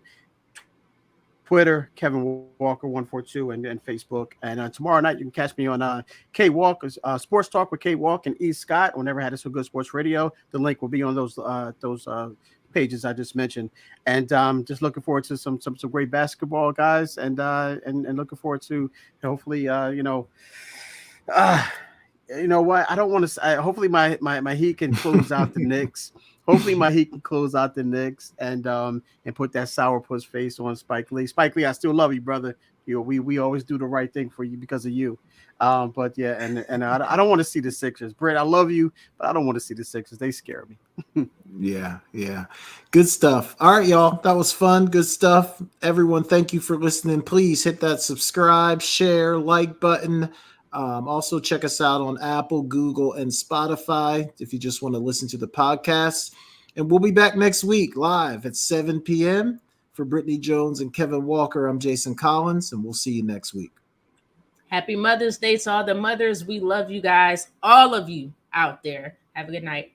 You're inside Never Had It So Good Sports Radio with Princess Cooper, Tim Moore, David the Duck Riley, Jason Collins, Shoshana Cook, Britne Jones, Travis McGee, Eric Scott, and Kevin Walker. We make it easy to talk sports.